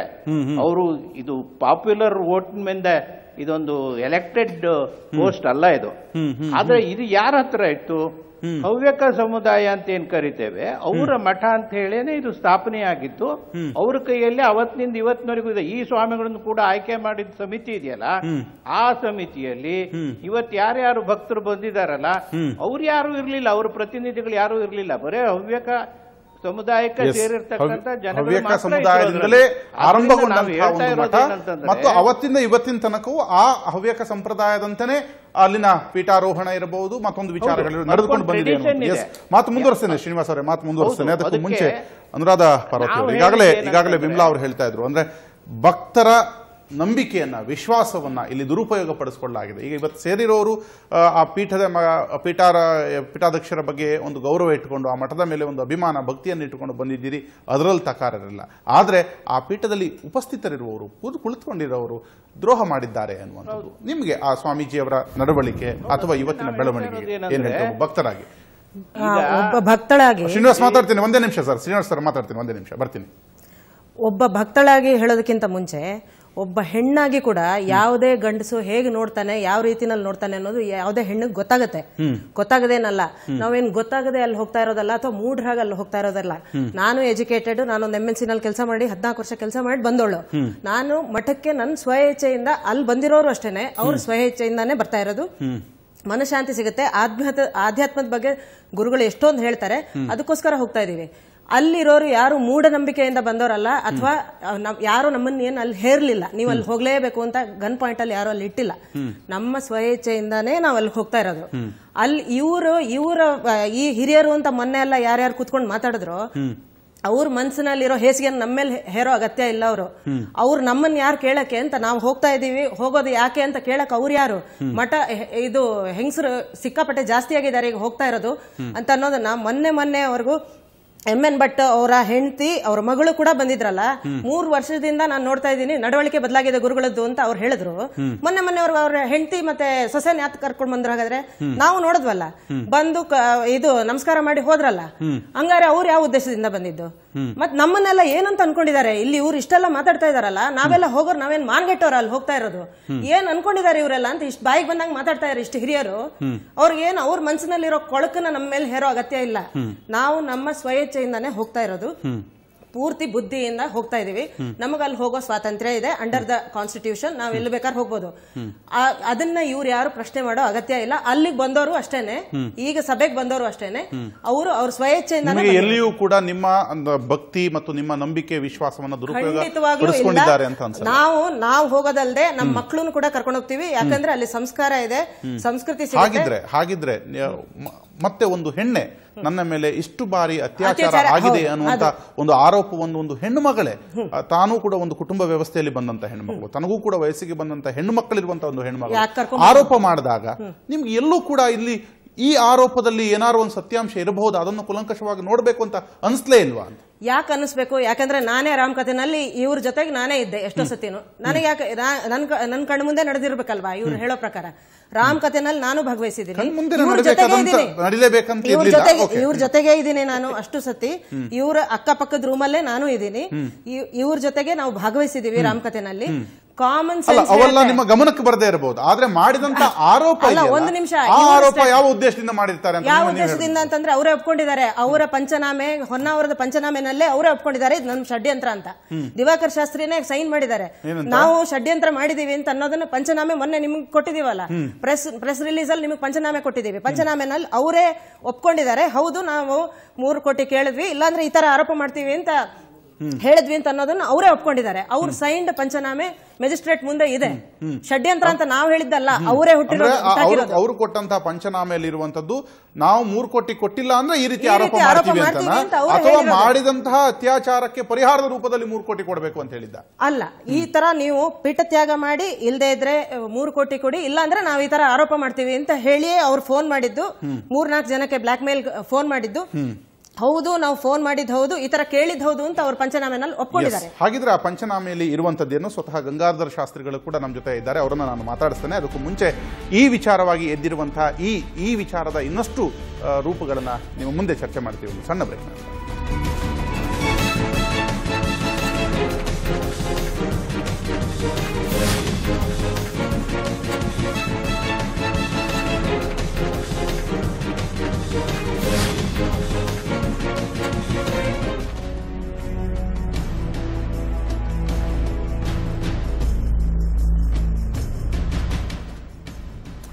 ಷಡ್ಯಂತ್ರ ಯಾರದ್ದು ಈ ವಿಚಾರವಾಗಿ ನಾವು ಚರ್ಚೆಯನ್ನು ಮಾಡ್ತಿದ್ವಿ. ಈಗಾಗಲೇ ಹೇಳಿದ ಹಾಗೆ ಅನುರಾಧ ಅವರು ಹೇಳಿದ್ರು ಪಂಚನಾಮೆಯಲ್ಲಿ ಇದ್ದಂಥದ್ದೇನು ಅನ್ನುವಂಥದ್ದು. ಪಂಚನಾಮೆಯಲ್ಲಿ ಈಗಾಗಲೇ ನಾವು ಷಡ್ಯಂತ್ರ ಮಾಡಿರೋದು ನಿಜ, 3 ಕೋಟಿಗಳ ಬೇಡಿಕೆಯನ್ನಿಟ್ವಿ, ಕೊಡದೇ ಇದ್ದರೆ ಇದು ಈ ರೀತಿಯಾಗಿ ನಾವು ಆರೋಪವನ್ನು ಮಾಡಬಹುದು ಅನ್ನುವಂಥದ್ದು. ಗಂಗಾಧರ ಶಾಸ್ತ್ರಿಗಳೇ ಅವರು ಹೇಳಿದಂಥ ಹೇಳಿಕೆ ತಮ್ಮ ಉತ್ತರ ಏನು? ಇವತ್ತಿನ ಶೀರ್ಷಿಕೆ ಷಡ್ಯಂತ್ರ ಯಾರದ್ದು ಅಂತ ಹೇಳೋದೇ ಒಂದು ನಿಜವಾದ ಅಪ್ರೋಪ್ರಿಯೇಟ್ ಟೈಟಲ್ ಇವತ್ತಿನ ಕಾರ್ಯಕ್ರಮಕ್ಕೆ. ನಾನು ಕುಟುಂಬದ ಹಿರಿಯನಾಗಿ ನಾನು ಶುರುವಿಂದಲೇ ಈ ಏನು ಪ್ರಕರಣ ನಡೆದಿದೆ ಅಥವಾ ನಮ್ಮ ಬೆಳಕಿಗೆ ಬಂದಿದೆ ಅದರಿಂದ ಇಲ್ಲಿವರು ಯಾರು ಕೂಡ ಆ ಟೈಮ್ಗೆ ಇದ್ದಿಲ್ಲ. ಸಾಧಾರಣ ಜುಲೈ 4ನೇ ತಾರೀಕು 5ನೇ ತಾರೀಕಿಂದ ನಾನು ಡೈರೆಕ್ಟ್ಲಿ ಇನ್ವಾಲ್ವ್ ಆಗಿದ್ದೇನೆ. ನಾನು ಮಾನಿಟರ್ ಮಾಡ್ತಾ ಇದ್ದೇನೆ, ವಾಚ್ ಮಾಡ್ತಾ ಇದ್ದೇನೆ. ಈ ಷಡ್ಯಂತ್ರ ಅಂತ ಹೇಳುವಂತದ್ದು ನಮ್ಮ ಸೈಡಿಂದ ಅಲ್ಲ, ನಾವು ಏನು ಕೂಡ ಷಡ್ಯಂತ್ರ ಮಾಡಿಲ್ಲ. ಪಂಚನಾಮೆಯಲ್ಲಿ ಉಲ್ಲೇಖ ಆಗಿರುವ ವಿಷಯ ವಕೀಲರಾದವರಿಗೆ ಗೊತ್ತಿರ್ತದೆ ಪಂಚನಾಮೆಯ ವ್ಯಾಲ್ಯೂ ಎಷ್ಟು ಅಂತ ಹೇಳ್ಕೊಂಡು.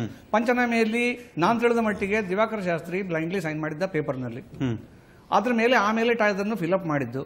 ಏನ್ ಬರ್ದಿದ್ದಾರೋ ಅವನಿಗೆ ಗೊತ್ತಿಲ್ಲ ಅಂತ ಹೇಳಿ ಅವನು ಹೇಳಿದ್ದಾನೆ. ಇದಕ್ಕೆ ಎವಿಡೆನ್ಷಿಯಲ್ ವ್ಯಾಲ್ಯೂ ಏನು ಇಲ್ಲ ಕಾನೂನಿನ ಪ್ರಕಾರ, ನಾನು ತಿಳಿದ ಪ್ರಕಾರ ಅದಕ್ಕೆ ಎವಿಡೆನ್ಷಿಯಲ್ ವ್ಯಾಲ್ಯೂ ಏನಿಲ್ಲ. ಅಲ್ಲಿ ಏನ್ ಬೇಕೋ ಅವ್ರು ಬರ್ಸ್ಕೊಂಡ್ರು, ಟೈಪ್ ಮಾಡಿಸ್ಕೊಂಡ್ರು, ಆಮೇಲೆ ಅದರಲ್ಲಿ ಸಿಗ್ನೇಚರ್ ಅಲ್ಲಿ ಆಲ್ರೆಡಿ ಆಗಿತ್ತು. It was to the best of my knowledge blank sign ಮಾಡಿದ್ದು. ಒಂದು ವೇಳೆ ಅವನು ಓದಿ ಸೈನ್ ಮಾಡಿದ್ದ ಆದ್ರೂ ಕೂಡ ಅದರ ಎವಿಡೆನ್ಷಿಯಲ್ ವ್ಯಾಲ್ಯೂ ಎಷ್ಟು ಅಂತ ಹೇಳ್ಕೊಂಡು ಕಾನೂನು ತಜ್ಞರಿಗೆ ಡೆಫಿನೆಟ್ಲಿ ಗೊತ್ತಿದೆ. ಹಾಗಿದ್ದಾಗ ಈ ಎವಿಡೆನ್ಷಿಯಲ್ ವ್ಯಾಲ್ಯೂ ಬೇರೆ, ಸೈನ್ ಮಾಡುವಂತ ಸೈನ್ ಮಾಡಿದ್ರೆ ಅದನ್ನ ಒಪ್ಪಿಕೊಂಡಂಗೆ ಅಂತಲ್ವಾ? ಒಪ್ಪಿಕೊಂಡ ಅಂತ ಹೇಳಿದ್ರೆ ಆ ಟೈಮಿನ ಮನಸ್ಥಿತಿ ಏನಿತ್ತು, ಅವನು ಓದಿದ್ದಾನೆ ಅಂತೇಳಿ ಆದ್ರೆ ಆ ಟೈಮಿಗೆ ಅವನ ಮನಸ್ಥಿತಿ ಏನಿತ್ತು, ಯಾವ ಸರ್ಕಮ್ಸ್ಟಾನ್ಸ್ ನಲ್ಲಿ ಅವನು ಅದಕ್ಕೆ ದಸ್ಕತ್ ಹಾಕಿದ್ದಾಗಿರಬಹುದು ಅಂತ ಹೇಳೋದು ಆಲ್ಸೋ ಇಸ್ ಈಕ್ವಲಿ ಇಂಪಾರ್ಟೆಂಟ್. ಅವನ ಸ್ವ ಇಚ್ಛೆಯಿಂದ ಅವನು ಮಾಡಿದ್ದ, ಮ್ಯಾಜಿಸ್ಟ್ರೇಟ್ ನ ಎದುರು ಸ್ಟೇಟ್ಮೆಂಟ್ ಕೊಡುವಂತದ್ದು, ಅದಕ್ಕೆ ಎವಿಡೆನ್ಷಿಯಲ್ ವ್ಯಾಲ್ಯೂ ಉಂಟು. ಇದಕ್ಕೆ ಎವಿಡೆನ್ಷಿಯಲ್ ವ್ಯಾಲ್ಯೂ ಏನಿಲ್ಲ. ಸೊ ಇದೊಂದು ವಿಷಯ ಈ ಪಂಚನಾಮೆ ವಿಷಯದಲ್ಲಿ ಹೇಳುವಂತದ್ದು. ಮತ್ತೆ ಷಡ್ಯಂತ್ರ ಅಂತ ಹೇಳುವಂತದ್ದು ಯಾರು ಮಾಡಿದ್ದು, ಯಾಕಾಗ ಮಾಡಿದ್ದು ಅಂತ ಹೇಳೋದೇ ಒಂದು ದೊಡ್ಡ ಪ್ರಶ್ನೆ. ಈಗಾಗಲೇ ನಾನು ಹೇಳ್ತೇನೆ, ನಾನು ಈ ಕಂಪ್ಲೇಂಟ್ ಏನು ಬ್ಲಾಕ್ ಮೇಲ್ ಕಂಪ್ಲೇಂಟ್ ಅಂತ ಕೊಟ್ಟಿದ್ದಾರೋ ಅದು ಕಂಪ್ಲೇಂಟ್ ಕಾಗ್ನಿಸೆನ್ಸೇ ತಗೊಳ್ಬೇಕಾಗಿಲ್ಲ ಅಂತ ಹೇಳಿ ಕಾರವಾರದ ಡಿಸ್ಟ್ರಿಕ್ಟ್ ಜಡ್ಜು ಅವರ ನಾರಾಯಣ ಶಾಸ್ತ್ರಿ ಅವರ ಬೇಲ್ ಇದರಲ್ಲಿ ಆರ್ಡರ್ ನಲ್ಲಿ ಬರ್ದಿದ್ದಾರೆ. ಅದನ್ನು ಬಹುಶಃ ಹೆಚ್ಚಿನವರು ಯಾರು ಓದಿರ್ಲಿಕ್ಕಿಲ್ಲ. This complaint should not have been taken cognizance of at all ಅಂತ ಹೇಳ್ಕೊಂಡು ಹೇಳುವ. ಯಾಕಂತ ಹೇಳಿದ್ರೆ it prima facie the person who has given the complaint is not authorised by the math for signing the complaint on behalf of Swamiji ಅಂತ ಹೇಳಿ ಅದರಲ್ಲಿ order ಅಲ್ಲಿ ಬರೆದಿದ್ದಾರೆ. ಮತ್ತೆ ಅಲ್ಲಿ ಏನು ನಡೆದಿದೋ, ಏನು ಕಥೆ ನಡೆದಿದೋ ಅದು ಹೈಕೋರ್ಟಿನ ಜಡ್ಮೆಂಟ್ ಅಲ್ಲಿ ಇದೆ. ಅದನ್ನು ಎಷ್ಟು ಮಂದಿ ಓದಿದ್ದಾರೆ ಗೊತ್ತಿಲ್ಲ. ನಮ್ಮ ಜಸ್ಟಿಸ್ ಫಣೀಂದ್ರ ಅವರು ಜಡ್ಮೆಂಟ್ ಕೊಟ್ಟಿದ್ದಾರೆ.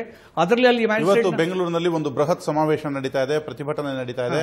ಸ್ವಾಮೀಜಿಗಳನ್ನ ಅನ್ಯಾಯವಾಗಿ ಈ ಒಂದು ಪ್ರಕರಣಗಳಲ್ಲಿ ಸಿಕ್ಕಿಸಿ ಅವರನ್ನ ಪೀಠ ತ್ಯಾಗಕ್ಕಾಗಿ ಒತ್ತಾಯ ಮಾಡಲಾಗ್ತಿದೆ ಎನ್ನುವಂಥದ್ದು. ಪೀಠ ತ್ಯಾಗಕ್ಕಾಗಿ ನಾವು ಒತ್ತಾಯ ಮಾಡಿದ್ದು ಹೌದು.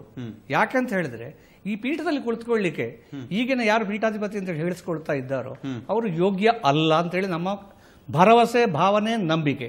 ಯಾಕಂತ ಹೇಳಿದ್ರೆ ಪೀಠದಲ್ಲಿ ಕೂತ ವ್ಯಕ್ತಿ ಈ ತರದ ಅತ್ಯಾಚಾರ, ಅನಾಚಾರ ಮಾಡಬಾರದು. ಯತಿ ಧರ್ಮಕ್ಕೆ ವಿರುದ್ಧವಾಗಿ ಅವರು ವರ್ತಿಸಿದ್ದಾರೆ. ಹಾಗಾಗಿ ಅವರು ಪೀಠದಲ್ಲಿ ಕೂತ್ಕೊಳ್ಳಿಕ್ಕೆ ಯೋಗ್ಯ ಅಲ್ಲ. ನಾವು ಮಠದ ಭಕ್ತರು, ಇವತ್ತಿಗೂ ರಾಮಚಂದ್ರಾಪುರ ಮಠದ ಭಕ್ತರು, ಮೊದಲಿಂದಲೂ ರಾಮಚಂದ್ರಾಪುರ ಮಠದ ನಾವು ಭಕ್ತರು. ನಮ್ಮ ತಲೆತಲಾಂತರಗಳಿಂದ ನಮ್ಮ ತಂದೆಯವರು, ಅವರ ಹಿಂದಿನವರು ನಾವೆಲ್ಲ ರಾಮಚಂದ್ರಾಪುರ ಮಠದ ಭಕ್ತರು ಅಥವಾ ಅನುಯಾಯಿಗಳು ಅನುಸರಿಸುತ್ತೇವೆ ನಾವು. ನನಗೆ ಪರ್ಸನಲಿ ತುಂಬಾ ಅವರಿಂದಾಗಿದೆ. ಈ ಒಂದು ಕಳಂಕ ಹೊತ್ತಿರುವಂತಹ ಹೊತ್ತಲ್ಲಿ ಅವರು ಪೀಠದಲ್ಲಿ ಇರುವಂತದ್ದು ಸೂಕ್ತ ಅಲ್ಲ ಅನ್ನುವಂಥದ್ದು. ಶ್ರೀನಿವಾಸ್ ಅವರೇ, ನಾನು ಮತ್ತೆ ನಿಮ್ಮನ್ನೇ ಮಾತಾಡ್ಸೋದ್ರೆ, ಈಗ ಬೆಂಗಳೂರಿನಲ್ಲಿ ಇವತ್ತು ಒಂದು ದೊಡ್ಡ ಭಕ್ತರ ಸಮೂಹ ಇವತ್ತು ಈ ಬೆಳವಣಿಗೆಯನ್ನು ಪ್ರತಿಭಟಿಸ್ತಾ ಇದೆ. ಹಾಗಿದ್ರೆ ಯಾವುದೇ ಒಬ್ಬ ವ್ಯಕ್ತಿ ಬಂದು ತನ್ನ ಮೇಲೆ ಅತ್ಯಾಚಾರ ಆಗಿದೆ ಅಥವಾ ಸ್ವಾಮಿಗಳ ಮೇಲೆ ಇನ್ನೊಂದು ಆರೋಪವನ್ನು ಮಾಡಿದ ತಕ್ಷಣ ಒಬ್ಬ ಮಠಾಧೀಶರು ಆ ಪೀಠವನ್ನ ಬಿಡುವುದು ಎಷ್ಟರ ಮಟ್ಟಿಗೆ ಸರಿ? ಮತ್ತು ಈಗ ಕಾನೂನಾತ್ಮಕವಾಗಿ ನಡೀತಿರುವಂತಹ ಈ ಬೆಳವಣಿಗೆಗಳ ಮಧ್ಯದಲ್ಲಿ ಈಗಿನ ಬೆಳವಣಿಗೆಗಳೇನಿದೆ ಅದು ಎಷ್ಟರ ಮಟ್ಟಿಗೆ ಸರಿ ಅಂತ ತಮ್ಮ ಅನುಭವದಲ್ಲಿ ಹೇಳೋದಾದ್ರೆ? ಹಲೋ, ಹಾ, ಕೇಳಿಸ್ತಾ ಇದೆ ಸರ್. ಅಲ್ಲ, ಈಗ ನಾನು ಯಾರ ಪ್ರಶ್ನೆ ಇದು? ಶ್ರೀನಿವಾಸ್ ಅವರೇ, ನಿಮ್ಗೆ ನಾನು ಕೇಳ್ತಿರುವಂತದ್ದು. ಹಲೋ, ಹಾ, ಈಗ ಈ ಆರೋಪ ಬಂದ ತಕ್ಷಣ ಪೀಠ ತ್ಯಾಗ ಮಾಡಬೇಕು ಅನ್ನುವಂಥದ್ದು ಎಷ್ಟರ ಮಟ್ಟಿಗೆ ಸರಿ ಅಂತ? ಈಗ ಆರೋಪ ಬಂದ ತಕ್ಷಣ ಪೀಠ ತ್ಯಾಗ ಮಾಡಿ ಅಂತ ಯಾರು ಹೇಳಿಲ್ಲ. ಈಗಲೂ ಅಷ್ಟೇ ಇವ್ರ ಪರವಾಗಿ ಯಾರು ಪ್ರತಿಭಟನೆ ಮಾಡಬಾರ್ದು, ಯಾರು ಮಠಕ್ಕೆ ಹೋಗಬಾರ್ದು, ಆ ಥರದ ಯಾವ ಕರೆಯನ್ನು ನಾವೇನು ಕೊಟ್ಟಿಲ್ಲ ಅಥವಾ ಅದ್ರ ಬಗ್ಗೆ ನಾವು ಪ್ರತಿಭಟನೆಯನ್ನು ಮಾಡಕ್ ಹೋಗಿಲ್ಲ. ಕಾಲಕ್ಕೆ ನಮ್ಮ ಮುಂದೆ ಬಂದಂತ ಪ್ರಶ್ನೆಗಳಿಗೆ ನಾವು ಸೂಕ್ತವಾದಂತ ಉತ್ತರ ಕೊಡ್ತಾ ಹೋಗ್ತಾ ಇದ್ದೇವೆ ಅಷ್ಟೇ ಹೊರತು ಅದಕ್ಕಿಂತ ಹೆಚ್ಚಿನದಾದಂತ ಯಾವುದೇ ಇವರ ವಿರುದ್ಧ ಯಾವ ಷಡ್ಯಂತ್ರವನ್ನು ನಾವು ಜಾರಿಯಲ್ಲಿ ಇಟ್ಟಿಲ್ಲ. ಮೊದಲನೇದಾಗಿ ಹೇಳೋದೇನಂತಂದ್ರೆ, ಇವತ್ತು ಅವರು ಪ್ರತಿಭಟನೆ ಮಾಡಬಹುದು, ಹಾಗೇನೆ ನಮಗೆ ಯಾರಿಗೆ ಇವರ ಇತ್ತೀಚಿನ ಸಂದರ್ಭಗಳನ್ನೆಲ್ಲವುದನ್ನು ಗಮನಿಸಿದ ಮೇಲೆ ಮತ್ತೆ ಈಗ ಅವರು ಬರೇ ಆರೋಪಿಯಷ್ಟೇ ಆಗಿಲ್ಲ, ಆಪಾದಿತರಾಗಿದ್ದಾರೆ. ಯಾಕಂತಂದ್ರೆ ಅವರ ವಿರುದ್ಧ ಒಂದು ಸುಸಂಬದ್ಧವಾದಂತಹ ಆರೋಪ ಪಟ್ಟಿಯನ್ನು ಈಗಾಗಲೇ ಕೋರ್ಟಿಗೆ ಸಲ್ಲಿಸಿ ಆಗಿದೆ. 1 ವರ್ಷಗಳಿಗಿಂತ ಹೆಚ್ಚಿನ ತನಿಖೆಯ ನಂತರ ಬಂದಿರತಕ್ಕಂಥ ಫಲಶ್ರುತಿ ಅದು ಈಗ ಪತ್ರಿಕೆಗಳಲ್ಲಿ ಎಲ್ಲ ಕಡೆ ಸೀರಿಯಲೈಸ್ ಆಗಿದೆ. ಅದರ ಎಲ್ಲ ವಿವರಗಳು ಕೂಡ ಜನಜನಿತವಾಗಿದ್ದಾವೆ. ಈ ಹಂತದಲ್ಲಿ ನಾನು ಯಾವತ್ತೂ ಕೂಡ ಅವ್ರ ಬಗ್ಗೆ ಯಾವುದೇ ಒಂದು ಕೆಟ್ಟ ಮಾತನ್ನ ಆಡಲಿಲ್ಲ. ನಾನು ಏನು ಹೇಳಿದ್ದೇನೆ ಅಂತಂದ್ರೆ, ಪ್ರತಿಯೊಂದು ಸ್ಥಾನಕ್ಕೂ ಕೂಡ ಅದರದ್ದೇ ಆದ ನೈತಿಕವಾದಂತಹ ಜವಾಬ್ದಾರಿಗಳು ಮತ್ತು ಅರ್ಹತೆಗಳು ಇರುತ್ತೆ. ಈಗ ಒಂದು ಆರೋಪ ಒಂದು ಗಂಭೀರವಾದ ಸ್ಥಿತಿಗೆ ತಲುಪಿದ ಮೇಲೆ ಒಬ್ಬ ಮನುಷ್ಯ ಆಪಾದಿತನಾದ ಮೇಲೆ ಅವನು ಮಂತ್ರಿ ಇರ್ಬೋದು, ಮುಖ್ಯಮಂತ್ರಿ ಇರ್ಬೋದು, ಅಥವಾ ಈವನ್ ಕೆಲವು ಜಡ್ಜಸ್ಸಿಗೂ ಅಂತ ಸಂದರ್ಭಗಳು ಬಂದಿದ್ದಾವೆ.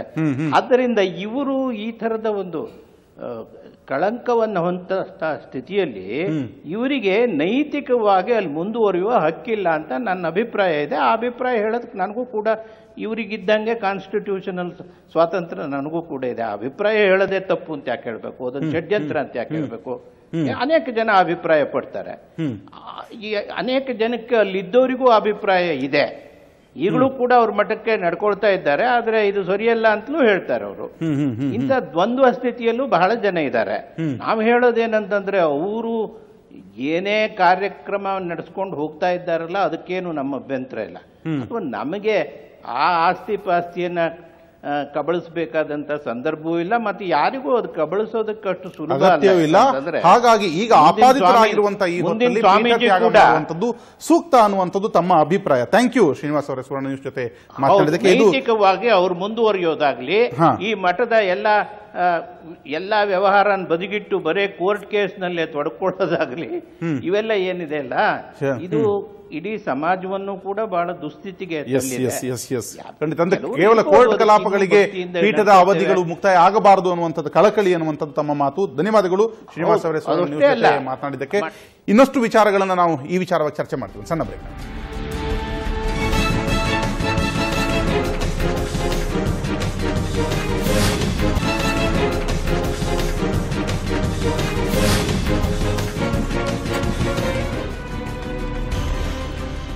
ಷಡ್ಯಂತ್ರ ಯಾರದ್ದು? ರಾಘವೇಶ್ವರ ಶ್ರೀಗಳ ಮೇಲಿನ ಆರೋಪ ಈಗ ಒಂದರ್ಥದಲ್ಲಿ ಭಕ್ತರ ಮತ್ತು ಸಮಾನ ಮನಸ್ಕ ವೇದಿಕೆ ಮತ್ತು ಇನ್ನೊಂದಷ್ಟು ವೇದಿಕೆಗಳ ನಡುವಿನ ಒಂದು ಆಂತರಿಕ ಸಮರ ಆಗಿ ಮಾರ್ಪಟ್ಟಿದೆ ಅನ್ನುವಂಥದ್ದು. ನಾನು ಮುರಳೀಧರ್ ಪ್ರಭು ಅವರನ್ನ, ವಿಮಲಾ ಅವರು ಆವಾಗಲೇ ಹೇಳಿದಾಗೆ ಒಂದು ವಿಚಾರ ಅಂದ್ರೆ ಹವ್ಯಕ. ನನಗೆ ಇನ್ನೊಂದು ಮಾತು ಹೇಳಲಿಕ್ಕೆ, ಈ ಪಂಚನಾಮಿ ಬಗ್ಗೆ ತುಂಬಾ ಮಾತಾಡ್ತಾ ಇದ್ದಾರೆ. ಪ್ರಾರಂಭದಿಂದನೂ ಈ ಕೇಸನ್ನ ಒಬ್ಬ ಮಹಿಳಾ ಸಂಘಟನೆಯ ಕಾರ್ಯಕರ್ತೆಯಾಗಿ, ನಾನು ಮಠದ ಭಕ್ತೆಯೂ ಅಲ್ಲ, ನನಗೆ ಮಠದಿಂದ ಏನು ಆಗ್ಬೇಕಾಗೂ ಇಲ್ಲ, ನಾನೊಬ್ಬ ಎಥಿಸ್ಟ್, ನನಗೆ ಈ ನಂಬಿಕೆಗಳಿಲ್ಲ, ಕೆಲಸ ಮಾಡೋದೇನೆ ಧರ್ಮ ದೇವರು ಅಂತ ನಂಬ್ಕೊಂಡವಳು ನಾನು. ಹಾಗಾಗಿ ನನಗೆ ಮಠದಿಂದ ನನ್ಗೇನು ಆಗ್ಬೇಕು, ಪಂಚನಾಮೆ ಪ್ರಾರಂಭದಿಂದ ನಾನು ಗಮನಿಸ್ತಾ ಬಂದಿದ್ದೀನಿ. ಇಂತಹ ಸುಳ್ಳುಗಳನ್ನ ಈ ತರದ ಚಾನೆಲ್ಗಳ ಮೂಲಕ ಹರಿಬಿಟ್ಟ ಮಾತ್ರಕ್ಕೆ ಸುಳ್ಳು ಅವರು ಅಂತಹ ಯಾವುದೇ ಪಂಚನಾಮೆಯನ್ನ ಸಹಿ ಮಾಡಿ ಕೊಟ್ಟಿಲ್ಲ. ನಾನು ಮುಗಿಸ್ತೀನಿ ಸ್ವಾಮಿ, ನಿಮ್ಮ ಮಧ್ಯದಲ್ಲಿ ನಾನು ಮಾತಾಡಲಿಲ್ಲ, ಅಲ್ಲಲ್ಲ ಅವ್ರ ಮಾತಾಡುವ ಮಧ್ಯ ಮಧ್ಯೆ ಆಂಕರ್ ಜೊತೆ ತಗೊಂಡಿದ್ದೀನಿ.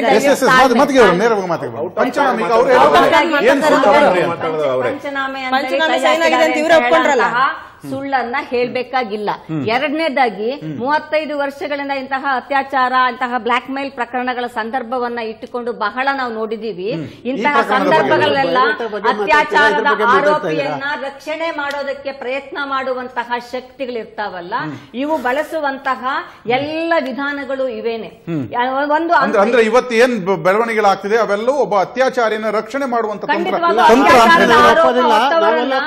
ಅತ್ಯಾಚಾರದ ಆರೋಪ ರಕ್ಷಣೆ ಮಾಡೋದಕ್ಕೆ ಪ್ರಾರಂಭದಿಂದ ಪ್ರಯತ್ನ ಮಾಡಿದ್ದಾರೆ. ಇದರಲ್ಲಿ ಕರ್ನಾಟಕದ ಪೊಲೀಸು ಡೇ 1 ಪ್ರೇಮಲತಾ ದಿವಾಕರ್ ಅವ್ರ ಕಡೆಯಿಂದ ಕೇಸು ಆಗ್ತದೆ ಅನ್ನುವ ಹಂತದಿಂದ ಕರ್ನಾಟಕ ಪೊಲೀಸ್ ನಡ್ಕೊಂಡಿದ್ದನ್ನು ಕೂಡ ನಾವು ತೀವ್ರವಾಗಿ ಖಂಡಿಸಿದ್ದೀವಿ. ಇವತ್ತು ಅದನ್ನು ತಿದ್ದುಕೊಂಡು ಸಿಒಡಿ ಸರಿಯಾದ ಕ್ರಮದಲ್ಲಿ ನಡೆದು ಚಾರ್ಜ್ ಶೀಟ್ ಹಾಕಿದೆ. ಸೊ ಅವತ್ತಿನಿಂದ ಇವತ್ತಿನವರೆಗೆ ಒಂದು ಅತ್ಯಾಚಾರದ ಪ್ರಕರಣದ ಕೇಸನ್ನು ಹಾಕೋದಕ್ಕಿಂತ ಬೆದರಿಕೆ ಕರೆ ಅನ್ನುವ ನೆಲೆಯಲ್ಲಿ ಅರೆಸ್ಟ್ ಮಾಡ್ಕೊಂಡು ತಗೊಂಡೋಗಿ ಆ ದಂಪತಿಗಳನ್ನ 27 ದಿನಗಳ ಕಾಲ ಜುಡಿಷಿಯಲ್ ಈ ಕಸ್ಟಡಿಯಲ್ಲಿ ಹಿಂದಿನ ಬೆಳವಣಿಗೆನ ಪ್ರಾಯಶಃ ನಾವೆಲ್ಲರೂ ಗಮನಿಸಿದೀವಿ ವಿಮಲ್ ಅವರೇ. ಮಾತು ಮುಂದುವರಿಸ್ತಾ ನಾನು ಕೇಳ್ತೀನಿ, ಮಾತು ಮುಂದುವರಿಸ್ತೀನಿ. ಮಾವನಕುಳಿ ಅವರೇ ಒಂದೇ ನಿಮಿಷ, ಮಾವನಕುಳಿ ಅವರು ಈಗ ಅವ್ರು ಹೇಳಿದಂತಹ ಆರೋಪ ಒಂದು ಕಡೆ ಕೂತ್ಕೊಂಡು ಕೇಳ್ತೇವೆ, ಇಲ್ಲಿ ಕೂತ್ಕೊಂಡು ಕೇಳೋ ಅವಶ್ಯಕತೆ ನಿರ್ಮಾಣ ಮಾಡಬೇಡಿ. ಈ ಹಿಂದೆ ಈ ವಿಚಾರಗಳನ್ನು ನಾವು ಕೇಳಿದೀವಿ ಅನ್ನುವಂಥದ್ದು. ಹಾಗಾಗಿ ಇವತ್ತು ನಡೀತಿರುವಂತಹ ಅವ್ರು ಮಾಡಿರುವಂತಹ ಒಂದು ಪ್ರಮುಖ ಆರೋಪ ಅಂದ್ರೆ ಇವತ್ತು ನಡೀತಿರುವಂತಹ ಪ್ರಯತ್ನಗಳೇನಿದೆ ಅದು ಒಬ್ಬ ಆಪಾದಿತ ವ್ಯಕ್ತಿಯನ್ನ ರಕ್ಷಿಸುವ ಒಂದು ಷಡ್ಯಂತ್ರ ಅಥವಾ ತಂತ್ರ, ಅದಕ್ಕೆ ಏನ್ ಹೇಳ್ತೀರಿ? ಮತ್ತು ಬೇರೆ ಈ ರೀತಿಯಂತ ಆರೋಪ ಬೇರೆ ವ್ಯಕ್ತಿಗೆ ಬಂದಾಗ ಕಾನೂನು ಕೂಡ ಇದೇ ರೀತಿಯಾಗಿ ನಡ್ಕೊಂಡಿತ್ತು. ಅದು ನಿತ್ಯಾನಂದ ಆಗಿರಬಹುದು ಅಥವಾ ಇನ್ನೊಂದು ವಿಚಾರದಲ್ಲಿ ಕೂಡ ಬೇರೆ ಬೇರೆ ರೀತಿಯಾದಂತಹ ಕಾನೂನಾತ್ಮಕ ಕ್ರಮಗಳನ್ನು ಕೈಗೊಂಡ್ರು. ಆದ್ರೆ ರಾಘವೇಶ್ವರ ವಿಚಾರದಲ್ಲಿ ಒಬ್ಬ ವಕೀಲರಾಗಿ ತಾವು ಹೇಳ್ತೀರಿ ಇದುವರೆಗೂ ತೆಗೆದುಕೊಂಡಿರುವಂತಹ ಕ್ರಮಗಳು ಕೂಡ ಸರಿಯಾದ ರೀತಿಯಲ್ಲಿ ಸಾಗಿದೆ ಅಂತ ತಮ್ಗನ್ಸುತ್ತಾ? ನಾನು ಹೇಳ್ತೇನೆ ಸ್ವಾಮಿ, ಒಂದು ನಿಮಿಷ ನಾನು ಹೇಳ್ತೇನೆ. ದೇವರು, ಧರ್ಮ, ಶ್ರದ್ಧೆ, ನಿಷ್ಠೆ ಇವುಗಳಲ್ಲಿ ನಂಬಿಕೆ ಇಲ್ಲದ ಜನರ ಜೊತೆ ನಾವು ಸಂವಾದ ಮಾಡಲು ಬಯಸೋದಿಲ್ಲ. ಬಹುಶಃ ನಮ್ಮ ಶ್ರದ್ಧೆ, ಭಕ್ತಿ, ಗುರುಗಳು, ಗುರುಪೀಠ ಅಂದ್ರೆ ಏನು ಅಂತ ತಿಳಿದೇ ಇದ್ದವರ ಹತ್ರ ನಾವು ಎಷ್ಟು ಹೇಳಿದ್ರು ಅವ್ರು ತಿಳಿಸಿ ಹೇಳಿ. ಅವರು ನೇರವಾಗಿ ಆಪಾದನೆ ಮಾಡ್ತಾ ಇದ್ದಾರೆ, ಗುರುಗಳನ್ನ ನಾವು ರಕ್ಷಣೆ ಮಾಡುವ ಸಲುವಾಗಿ ಇದನ್ನ ಮಾಡ್ತಾ ಇದ್ದಾರೆ ಅಂತ ಹೇಳಿ. ನಾನು ಮೊನ್ನೆ ಸಮಾನ ಮನಸ್ಕ ವೇದಿಕೆಯವರು ಹೇಳಿದ ಮಾತನ್ನ ಹೇಳಿಬಿಡ್ತೀನಿ. ಗುರುಗಳು ಈ ರಕ್ಷಣಾ ವೇದಿಕೆಯನ್ನು ಬಳಸಿಕೊಳ್ಳುವ ಸಲುವಾಗಿ ಈ ಸಮಾಜಗಳು ತಮ್ಮ ಜೊತೆ ಇದ್ದಾವೆ ಅಂತ ಹೇಳಿದ್ದಾರೆ ಅಂತ ಹೇಳಿ. ನಾನು ಹವ್ಯಕನಲ್ಲ, ಹವ್ಯಕರು ಅತ್ಯಂತ ಸುಸಂಸ್ಕೃತರನ್ನು ಗೊತ್ತುಂಟು. ಆದ್ರೆ ಕೆಲವು ಜನ ಹವ್ಯಕರು ಈ ರೀತಿ ಮಾಡ್ತಾ ಇದ್ದಾರೆ, ಬಹಳ ಬೇಸರದ ವಿಷಯ. ಅಲ್ಲ, ಎಲ್ಲರಿಗೂ ಕೂಡ ಒಂದು ನಾಣ್ಯಕ್ಕೆ ಎರಡು ಮುಖ, ಒಂದು ಪ್ರಕರಣಕ್ಕೂ ಕೂಡ ಎರಡು ದಾರಿ. ಆ ನಿಟ್ಟಿನಲ್ಲಿ ಅವರು ಅವರವರ ಅಭಿಪ್ರಾಯವನ್ನು ಹೇಳಿದ್ದಾರೆ ಅನ್ನುವಂಥದ್ದು ಇಲ್ಲ ಅಂತ ನಾವು ಹೇಳೋದಿಲ್ಲ. ಅವಕಾಶ ಕೊಟ್ಟ ಹಾಗೆ ನಂಬದೇ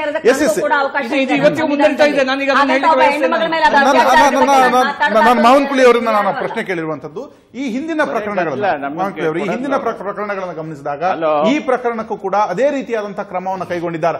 ಎಲ್ಲೋ ಒಂದು ರೀತಿಯಾಗಿ ವಿಳಂಬ ಧೋರಣೆ ಆಗಿದೆ ಅಂತ ಇಲ್ಲ ಅನ್ಸಲ್ವಾ? ನಾವು ಈಗ ಬಹಳಷ್ಟು ಒಳ್ಳೆಯ ಪ್ರಶ್ನೆಗಳಿಗೆ ಬಂತು, ನಾನು ಉತ್ತರ ಕೊಡಲೇಬೇಕಾಗಿದೆ. ಪಂಚನಾಮೆಯ ವಿಷಯ ಬಂತು. ನಾನು ನೇರವಾಗಿ ಈ ಪ್ರಶ್ನೆ ಖಂಡಿತ ಗುರುಗಳಿಗೆ ನನ್ನ ಮೇಲೆ ಇದೇ ರೀತಿಯಾದಂತಹ ಆರೋಪ ಮಾಡಿದ್ರೆ ಇಷ್ಟು ದಿವಸಗಳ ಕಾಲ ಈ ಕಾನೂನು ಕಾಯ್ತಾ ಇತ್ತಾ? ಈ ಅರ್ಥದಲ್ಲಿ ಒಂದು ಅರ್ಥದಲ್ಲಿ ವಿಳಂಬ ಧೋರಣೆ ಆಗಿದೆ ಅಂತ ತಾವು ಒಪ್ಕೋತೀರಾ? ಕಾನೂನು ಆ ಕೇಸಿಗೆ ಹೊಂದಿಕೊಂಡಾಗಿರುತ್ತೆ. ಈ ಗುರುಗಳ ಮೇಲೆ ಯಾಕೆ ಜನ ಬಂಧಿಸಿ ಗುರುಗಳ ಜೊತೆಗಿದ್ದಾರೆ ಅಂದ್ರೆ ನಮ್ಮೆಲ್ಲರಿಗೂ ಗೊತ್ತಿದೆ ಗುರುಗಳು ಆ ಕೆಲಸ ಮಾಡಿಲ್ಲ ಅಂತ, ಅದಕ್ಕೋಸ್ಕರ ಇದ್ದೇವೆ. ಇನ್ನೊಂದು ಪ್ರಶ್ನೆ ನೀವು ಹೇಳಿದ್ರೆ ಎಲ್ಲ ಕಾನೂನು ಹೀಗೆ ಸರಿಯಾದ ಕ್ರಮ ತಗೋತಿತ್ತ ಅಂತ. ನೀವು ಗಮನಿಸಬೇಕು, ಗುರುಗಳಿಗೆ ಇಲ್ಲಿಂದ ಅನ್ಯಾಯ ಆಗಿದೆ. ಅವ್ರು ಆ ಮಾತನ್ನು ಹೇಳಿಲ್ಲ.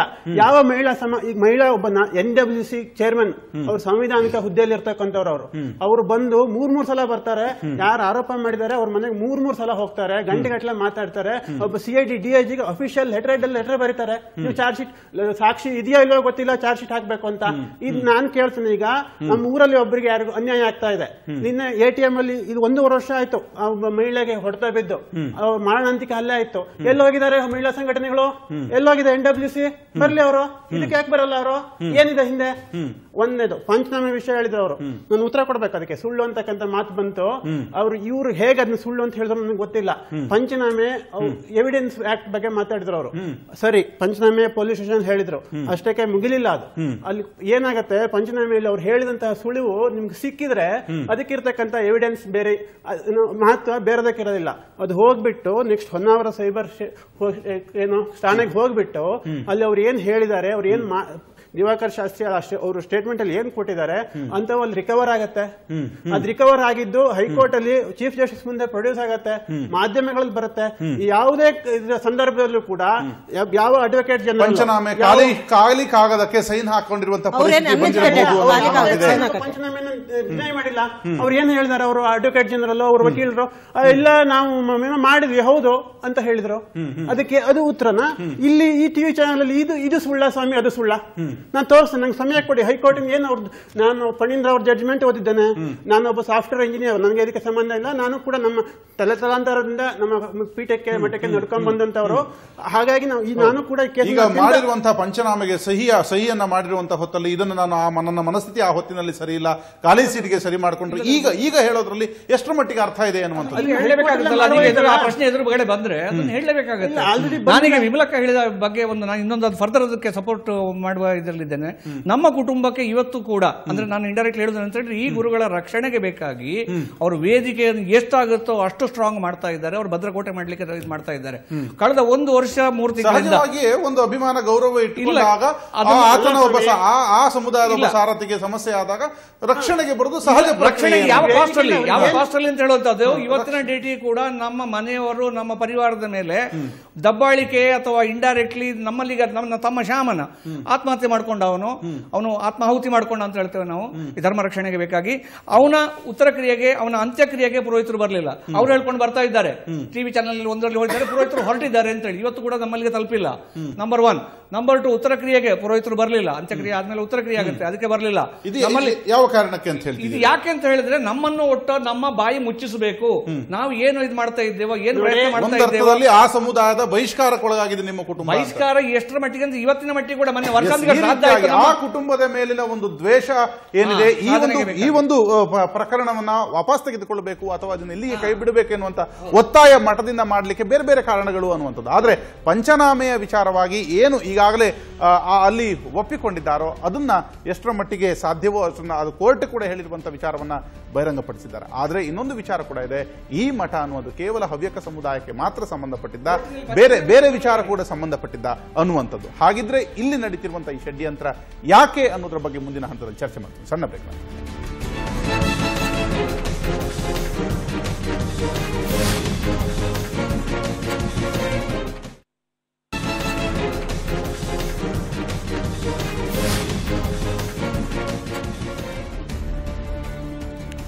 ಷಡ್ಯಂತ್ರ ಯಾರದ್ದು? ರಾಘವೇಶ್ವರ ಶ್ರೀಗಳ ಮೇಲಿನ ಆರೋಪದಲ್ಲಿ ಈಗ ಹಲವಾರು ರೀತಿಯಾದಂತಹ ವಾದ ಪ್ರತಿವಾದಗಳು, ಕಾನೂನಾತ್ಮಕವಾದಂತಹ ಕ್ರಮಗಳು ನಡೀತಿರುವಂತಹ ಹೊತ್ತಲ್ಲಿಯೇ ಮಠದ ಪರವಾಗಿ ಇವತ್ತು ಕೂಡ ಬೆಂಗಳೂರಲ್ಲಿ ಒಂದು ದೊಡ್ಡ ಸಮಾವೇಶ ಮತ್ತು ಪ್ರತಿಭಟನೆ ನಡೀತಿರುವಂಥದ್ದು. ನಾನು ಮತ್ತೆ ಶ್ರೀನಿವಾಸ್ ಅವರನ್ನ ಮಾತಾಡೋದು. ಶ್ರೀನಿವಾಸ್ ಅವರೇ, ಇವತ್ತು ಈಗಾಗಲೇ ಹೇಳಿದಾಗ ಬೆಂಗಳೂರಿನಲ್ಲಿ ನಡೀತಿರುವಂತಹ ಪ್ರತಿಭಟನೆ ಏನಿದೆ ಅಥವಾ ಸಮಾವೇಶ ಏನಿದೆ, ಇದು ಅನ್ನೋದು ಸಹಜವಾಗಿ ಆ ಸ್ವಾಮೀಜಿಯವರ ಮೇಲೆ ಇಟ್ಟಂತಹ ನಂಬಿಕೆ, ಭಕ್ತಿ ಅಥವಾ ಮಠದ ಮೇಲಿನ ಒಂದು ವಿಶ್ವಾಸ ಏನಿದೆ ಅದಕ್ಕೆ ಪೂರಕವಾಗಿ ನಡೀತಿರುವಂತಹ ಪ್ರತಿಭಟನೆ. ಕಾನೂನಿನ ಚೌಕಟ್ಟಿಗೂ ಇದಕ್ಕೂ ಯಾವುದೇ ಸಂಬಂಧ ಇಲ್ಲ. ನಾವು ಇವರಿಗೆ ನೈತಿಕವಾಗಿ ಬೆಂಬಲವನ್ನು ಕೊಡ್ತಿದ್ದೇವೆ ಅನ್ನುವಂಥದ್ದು. ಯಾವುದೇ ಒಬ್ಬ ವ್ಯಕ್ತಿಯ ಮೇಲೆ ಆಪಾದಿತನಾದರೆ ಅಥವಾ ಆರೋಪ ಬಂದ ತಕ್ಷಣ ಪೀಠದಿಂದ ಕೆಳಗಿಳಿಯಿದೆ ಅನ್ನುವುದು, ಆರೋಪ ಮುಕ್ತರಾದ ಮೇಲೆ ಮತ್ತೆ ಅವರನ್ನ ಪೀಠಕ್ಕೇರಿಸುವುದು, ಇದೆಲ್ಲ ಎಷ್ಟರ ಮಟ್ಟಿಗೆ ಸರಿ ಅನ್ನುವಂಥದ್ದು ನಿಜವಾಗಿ ಈಗ ನಡಿಬೇಕಾಗಿದ್ದೇನು? ಅಲ್ಲಿ ಈಗ ನಡಿಬೇಕಾಗಿರೋದು ಏನಂತಂದ್ರೆ, ಅವರಿಗೆ ಯಾರ್ಯಾರು ಬೆಂಬಲ ಸೂಚನೆ ಮಾಡ್ತಾರೆ ಅವರಿಗೆ ಬೆಂಬಲ ಸೂಚನೆ ಮಾಡ್ತಕ್ಕಂಥ ಎಲ್ಲ ಅಧಿಕಾರ ಇದೆ, ಅವ್ರು ಮಾಡ್ಬೋದು. ಎಲ್ಲೆಲ್ಲಿ ಬೇಕೋ ಅಲ್ಲಿ ಜನ ಸೇರಿಸ್ಬೋದು, ಅದನ್ನ ಮಾತಾಡಿಸ್ಬೋದು. ಆದ್ರೆ ಇದರ ಇತ್ಯರ್ಥ ಅದರಿಂದ ಆಗೋದಿಲ್ಲ. ಯಾಕಂತಂದ್ರೆ ಇದು ಯಾವುದೇ ಒಂದು ಪಾಪ್ಯುಲರ್ ಬೇಸಿಸ್ ಮೇಲೆ ತೀರ್ಮಾನ ಆಗ್ತಕ್ಕಂಥ ವಿಷಯ ಅಲ್ಲ. ಇವರು ಒಬ್ಬ ಬಿಡಿ ದೇವಮಾನವ ಅಲ್ಲ. ಇವರು 1200 ವರ್ಷಗಳ ಇತಿಹಾಸ ಇರತಕ್ಕಂತಹ, ಅಂದಿನಿಂದ ಇಂದಿನವರೆಗೂ ಹವ್ಯಕ ಸಮುದಾಯವೇ ನಡೆಸ್ಕೊಂಡು ಬಂದಿರತಕ್ಕಂಥ ಒಂದು ಮಠದ ಪೀಠಾಧಿಪತಿಗಳವರು. ಆ ಪೀಠಾಧಿಪತಿಗಳು ಆಗೋದಕ್ಕೂ ಅರ್ಹತೆಗಳಿದ್ದಾವೆ, ಆದ್ಮೇಲೂ ಕೂಡ ಕೆಲವು ನಿಬಂಧನೆಗಳಿದ್ದಾವೆ. ನಮ್ಮ ದೃಷ್ಟಿಯಲ್ಲಿ ಅವರು ನೈತಿಕ ಹಕ್ಕನ್ನ ಕಳೆದುಕೊಂಡಿದ್ದಾರೆ. ಈಗ ಎರಡೇ ಪ್ರಶ್ನೆ ಇರೋದು. ಅನೇಕರು ಈಗಿರುವಂತಹ ಈ ಯಾರು ಇದಾರಲ್ಲ ವ್ಯಕ್ತಿ, ಆ ರಾಘವೇಶ್ವರರವ್ರನ್ನ ರಕ್ಷಣೆ ಮಾಡಬೇಕು ಅಂತ ಕೆಲವರಿದ್ದಾರೆ. ನಾವಿರೋದೇನಕ್ಕೆ ಅಂತಂದ್ರೆ, ನಾವು ಅದಕ್ಕಿಂತ ಮುಖ್ಯವಾದದ್ದೇನು ಅಂತಂದ್ರೆ ಆ ರಾಮಚಂದ್ರಾಪುರದ ಮಠದ ಪೀಠ ಇದೆಯಲ್ಲ, ಆ ಪೀಠವನ್ನ ರಕ್ಷಣೆ ಮಾಡಬೇಕಾದದ್ದು ನಮ್ಮ ಜವಾಬ್ದಾರಿ ಇದೆ. ಆ ಪೀಠ ಮೇಲೆ ಯಾರು ಬೇಕಾದ್ರೂ ಕೂತ್ಕೊಳ್ಳಕ್ ಆಗೋದಿಲ್ಲ, ಕೂತ್ ಮೇಲೆ ಮನ್ಸಿಗೆ ಬಂದಂಗೆಲ್ಲ ಮಾಡ್ಲಿಕ್ಕೆ ಆಗೋದಿಲ್ಲ. ಈಗ ಅವ್ರನ್ನ ಆಯ್ಕೆ ಮಾಡಿದ ಸಮಿತಿಯೊಳಗೆ ಒಬ್ಬರಾದ್ರೂ ಬೇರೆ ಸಮುದಾಯದವ್ರು ಇದ್ರ ಆಯ್ತು, ಈ ಸಮುದಾಯದವ್ರನ್ನೆಲ್ಲ ಒಳಗಡೆಗೆ ಕೂರಿಸಿ ಇವರಿಗೆ ತೀರ್ಥ ಪ್ರಸಾದ ಕೊಟ್ಟು ಊಟ ಹಾಕ್ತಾರ ಸ್ವಾಮಿಗಳು? ಕೇಳ್ತೇನೆ ನಾನು. ಎಲ್ಲ ಹೊರಗಡೆಗೆ ತೀರ್ಥ ಹಾಕಿ ಕಳಿಸ್ತಾರೆ. ಇವೆಲ್ಲ ಸುಮ್ಮನೆ ನಾಟಕ ಅಷ್ಟೇ. ಈ ಎಲ್ಲಾ ಸಮುದಾಯಗಳು ನನ್ನ ಬೆಂಬಲಕ್ಕಿದ್ದಾವೆ ಮತ್ತೊಂದು, ಇವೆಲ್ಲ ನಿಜವಾದಂತ ಪ್ರೀತಿಯಿಂದ ಮಾಡ್ತಾ ಇರ್ತಕ್ಕಂಥ ಕೆಲಸ ಅಲ್ಲ. ಇದು ಷಡ್ಯಂತ್ರ, ಸತ್ಯ ಹೇಳಬೇಕು. ಸ್ವಾಮಿಗಳು ಮಾಡ್ತಾ ಇರ್ತಕ್ಕಂಥ ಷಡ್ಯಂತ್ರ. ಮುರಳೀಧರ ಪ್ರಭು ಅವರೇ, 1200 ಮುಂದುವರಿಸ್ತೇನೆ.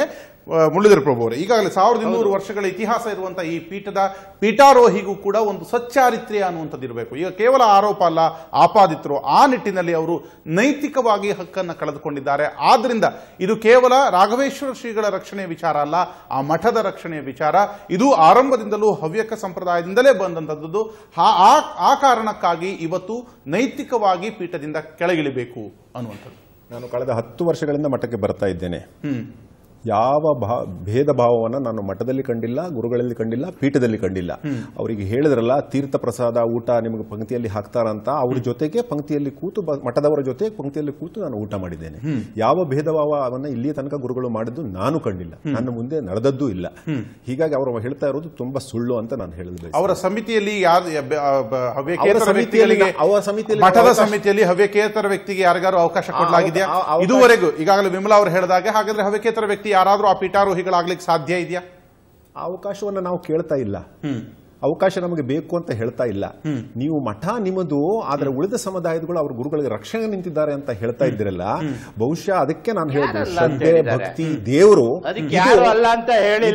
ಇದು ಗೊತ್ತಿಲ್ಲದ ವ್ಯಕ್ತಿಗಳಿಗೆ ನಮ್ಮ ಶ್ರದ್ಧೆ ಭಕ್ತಿ ಏನು ಅಂತ ತಿರಸ್ಕಾರದಿಂದ ನೋಡ್ಲಿಕ್ಕೆ ಆಗೋದಿಲ್ಲ ಅಂತ ನಾನು ಹೇಳೋದು. ಶ್ರದ್ಧೆ ಭಕ್ತಿಗಳು ನಮಗೆ ಅಂತ ಅದು ಅನುಭವಕ್ಕೆ ಬರಬೇಕು.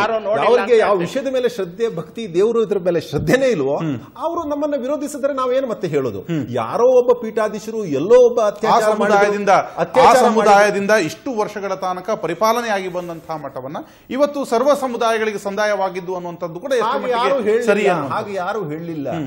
ಗುರುಗಳಿಗೂ ಕೂಡ ನಮಗೂ ಸಲ್ಲುತ್ತಾರೆ ಅಂತ ನಾವು ಹೇಳಿದ್ದೇವೆ ಹೊರತು ಈ ರೀತಿಯಾದಂತಹ ಗಂಭೀರ ಆರೋಪಗಳು, ಎರಡೆರಡು ಅತ್ಯಾಚಾರ ಆರೋಪಗಳು ಬಂದರೂ ಕೂಡ ಒಬ್ಬ ಪೀಠಾಧಿಪತಿ ಪೀಠಾರೋಹಿ ಆಗಿರುವಂತದ್ದು ಸರಿ ಅನ್ನೋದಾದ್ರೆ ಯಾವ ಅರ್ಥದಲ್ಲಿ? ನಾವು ಏನ್ ಹೇಳ್ತಾ ಇರೋದು ಇಷ್ಟೇ ಅಂತ ಹೇಳಿದ್ರೆ, ಕಾನೂನಿನ ಪ್ರಕ್ರಿಯೆಗಳು ನಡೀತಾ ಇದ್ದಾವೆ. ಈಗ ಕಾನೂನಿನ ಪ್ರಕ್ರಿಯೆಗಳಿಗೆ ಶಾಸ್ತ್ರಿಗಳು ಹೇಳಿದ್ರು ಅದರಲ್ಲಿ ವಿಶ್ವಾಸ ತಮಗಿದೆ ಅಂತ. ಹಾಗಾದ್ರೆ ನಿಮಗೆ ವಿಶ್ವಾಸ ಇಲ್ವಾ? ಈಗ ಆಪಾದನೆ ಪಟ್ಟಿ ಸಲ್ಲಿಕೆ ಆಗಿದೆ, ಪ್ರಕ್ರಿಯೆಗಳು ನಡೀತಿರುವಂತಹ ಈ ಹೊತ್ತಲ್ಲಿ ಒಂದು ದೊಡ್ಡ ಸಮಾವೇಶ ಮಾಡುವಂತದ್ದು, ಅಲ್ಲಿ ಒಬ್ಬ ಯಾರು ಕಂಪ್ಲೇಂಟ್ ಕೊಟ್ಟಿದ್ದಾರೋ ಅವರನ್ನ ವಿಷಕನ್ನೆ ಅಂತಿರುವಂತದ್ದು, ಇದು ಷಡ್ಯಂತ್ರ ಅನ್ನುವಂಥ, ಇದು ಕಾನೂನಿನ ಮೇಲೆ ಒತ್ತಡ ಅಲ್ವಾ? ಯಾರು ಮಾಡಿದ್ದು ಇದು? ಅದು ಮೊನ್ನೆ ಸಮಾನ ಮನಸ್ಕ ವೇದಿಕೆ ಅಧ್ಯಕ್ಷರೇ ಹೇಳಿದ್ದು, ಗುರುಗಳು ರಕ್ಷಣಾ ಕೋಟೆಯನ್ನು ಕಟ್ಟಿಕೊಂಡಿದ್ದಾರೆ ಅಂತ ಹೇಳಿ. ಅದಕ್ಕೆ ನಾವು ಬಂದದ್ದೀಗ ರಕ್ಷಣಾ ಕೋಟೆಯನ್ನ ಕಟ್ಟದಕ್ಕೆ ಬಂದದ್ದಲ್ಲ, ಗುರುಗಳ ಬಗ್ಗೆ ಸದ್ಭಾವನೆಯನ್ನ ವ್ಯಕ್ತ ಮಾಡಲಿಕ್ಕೆ ನಾವು ಬಂದಿದ್ದು ಅಂತ ಹೇಳಿದ್ದು ಹೊರತು ಅದಕ್ಕೆ ಷಡ್ಯಂತ್ರದ ಮಾತು ಅವರಿಂದಲೇ ಬಂದಿತ್ತು, ಆಪಾದಿತರಿಂದಲೇ ಬಂದಿದ್ದು, ನಾವು ಹೇಳದ್ದಲ್ಲ. ಅದನ್ನೇ ನಾವು ಹೇಳ್ತಾ ಇದ್ದೀವಿ. ಯಾರು ಪ್ರೇಮಲತಾ ದಿವಾಕರ್ ಅವರನ್ನ ವಿಷಕನ್ಯೆ ಅಂತ ಬಿಂಬಿಸಲಾಗಿದೆ. ಅದಕ್ಕೆ ಯಾಕಂದ್ರೆ ಇವರನ್ನ ಅಸ್ತ್ರಗಳಾಗಿ ಬಳಸ್ತಾ ಇದ್ದಾರೆ. ಪ್ರೇಮಲತಾರ ಬಗ್ಗೆ ಆಗಲಿ, ಪಲ್ಲವಿ ಬಗ್ಗೆ ಆಗಲಿ ನಮಗೆ ವೈಯಕ್ತಿಕ ದ್ವೇಷ ಇಲ್ಲ. ಇವರನ್ನ ಅಸ್ತ್ರಗಳಾಗಿ ಬಳಸಿ ಇನ್ನೊಬ್ರು ಅದರ ಹಿಂದೆ ಇದ್ದಾರೆ, ಅದನ್ನು ತನ್ನಿ ಅಂತ ನಾವು ಹೇಳ್ತಾ ಇರೋದು. ಇದು ಶುದ್ಧ ಸುಳ್ಳು. ಅವಳೊಂದು ಅಸ್ತ್ರವಾಗಿ ಯಾರು ಇದು ಮಾಡ್ತಾ ಇಲ್ಲ. ನಮ್ಮ ಗ್ರೀವೆನ್ಸ್ ಇಷ್ಟೇ ಅಂತ ಹೇಳಿದ್ರೆ, ಅವರನ್ನು ಅಲ್ಲಿ ಪೀಠದಲ್ಲಿ ಕೂತ್ಕೊಳ್ಬಾರದು ಅಂತ ಹೇಳುವ ಒಂದೇ ಇದು, ಅವರ ಯೋಗ್ಯ ಅಲ್ಲ ಅಂತ ಹೇಳುವಂತದ್ದು ಒಂದೇ. ನಾವು ಯಾರನ್ನೂ ಅಸ್ತ್ರವಾಗಿ, ಯಾರ್ಯಾರು 2 ಮಕ್ಕಳ ತಾಯಿಯನ್ನು ಈ ತರ ಅಸ್ತ್ರವಾಗಿ ಬಳಸುವ ಸಾಧ್ಯತೆ ಇದೆ? ತನ್ನ ಓನ್ ತಾಯಿಯನ್ನು, ನಮಗೆಲ್ಲ ತಾಯಿ ಸಮಾನ ಅವಳು, ಮಾನವೀಯ ನೆಲೆಗಟ್ಟಿಕೊಂಡು ನಮ್ಮ ಅಸ್ತ್ರವಾಗಿ ಬಳಸುವುದು ಇವತ್ತಿನವರೆಗೆ ಎರಡನೇ ಯುವತಿ ಯಾರು ಅಂತ ಅನ್ನೋದನ್ನ ಪೊಲೀಸ್ ಆಗ್ಲಿ, ಜನವಾದಿ ಮಹಿಳಾ ಸಂಘಟನೆ ಆಗ್ಲಿ, ಅಥವಾ ಸರ್ಕಾರ ಆಗ್ಲಿ ಯಾರು ಕೂಡ ಹೇಳಿಲ್ಲ. ಮುರಳೀಧರ ಪ್ರಭು ಅವರಿಗೆ ಕನಿಷ್ಠ ಪ್ರಜ್ಞೆ ಇರಬೇಕು. 228A ಅಟ್ರಾಕ್ಟ್ ಆಗುತ್ತೆ. ಯಾವ್ದಾದ್ರು ಹೆಣ್ಮಗಳ ಹೆಸರನ್ನ ತಮಗ್ ಮನಸ್ಸಿಗೆ ಬಂದಿದೆ ಅಂತ ಮಾಡ್ಕೊಡ್ದು. ಐ ಕ್ಯಾನ್ ಬ್ರಿಂಗ್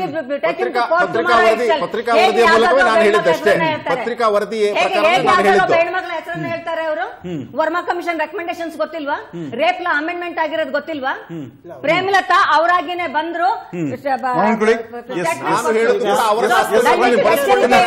ಯಾವುದಾದ್ರೂ ಹೆಣ್ಣುಮಗಳ ಮೇಲೆ ಒಂದು ಅಪವಾದ ಹೊರಿಸೋದಕ್ಕಾಗಿ ಮಾತಾಡೋದಕ್ಕಿಂತ ಮುಂಚೆ ಒಬ್ಬ ಆರೋಪಿಯನ್ನ ರಕ್ಷಣೆ ಮಾಡೋ ಪ್ರಯತ್ನ ಮಾಡ್ತಾ ಇರೋದು ಅಲ್ಲದೇನೆ ಒಬ್ಬ ದೂರುದಾರರನ್ನ ಮಾತಾಡೋದು ಬೇಡ. ಈಗ ಅವರು ಗೌರಿ ಲಂಕೇಶ್ ಅದು ಪತ್ರಿಕೆಯಲ್ಲಿ ಬಂದಿದ್ದು ನೋಡಿ ಹೇಳಿರ್ಬೋದು. ಈಗ ನಾನು ಕೆಲವೊಂದು ಪ್ರಶ್ನೆಗಳಿಗೆ ಉತ್ತರನ ಹೇಳಲಿಕ್ಕೆ ಮಾನ್ಯ ಅತ್ಯಂತ ಹಿರಿಯರಾದ KS ಶ್ರೀನಿವಾಸ್ ಅವರು ಒಂದು ಮಾತು ಹೇಳಿದ್ರು, ನಾವು ಶ್ರೀ ರಾಘವೇಶ್ವರ ಭಾರತಿಗಳನ್ನು ರಕ್ಷಿಸ್ಲಿಕ್ಕೆ ಇಲ್ಲಿ ಬಂದಿದ್ದೇವೆ ಅಂತ. ಖಂಡಿತವಾಗಿ ಹೇಳ್ತೇನೆ, ಅವ್ರು ಬಹಳ ಹಿರಿಯರು, ಬಹಳ ಬುದ್ಧಿವಂತರು ನಾವು ತಿಳ್ಕೊಂಡವರು. ಅವ್ರು ನಾವು ಇಲ್ಲಿ ಖಂಡಿತವಾಗ್ಲೂ ರಾಘವೇಶ್ವರ ಭಾರತಿಗಳನ್ನ ರಕ್ಷಿಸ್ಲಿಕ್ಕೆ ನಾವು ಬಂದಿಲ್ಲ. ನಾವು ಬಂದಿರೋದು ಯಾಕೆ? ನಮ್ಮ ಎದುರಿಗಿರ್ತಕ್ಕಂಥ ಸತ್ಯವನ್ನು ರಕ್ಷಿಸ್ಲಿಕ್ಕೆ.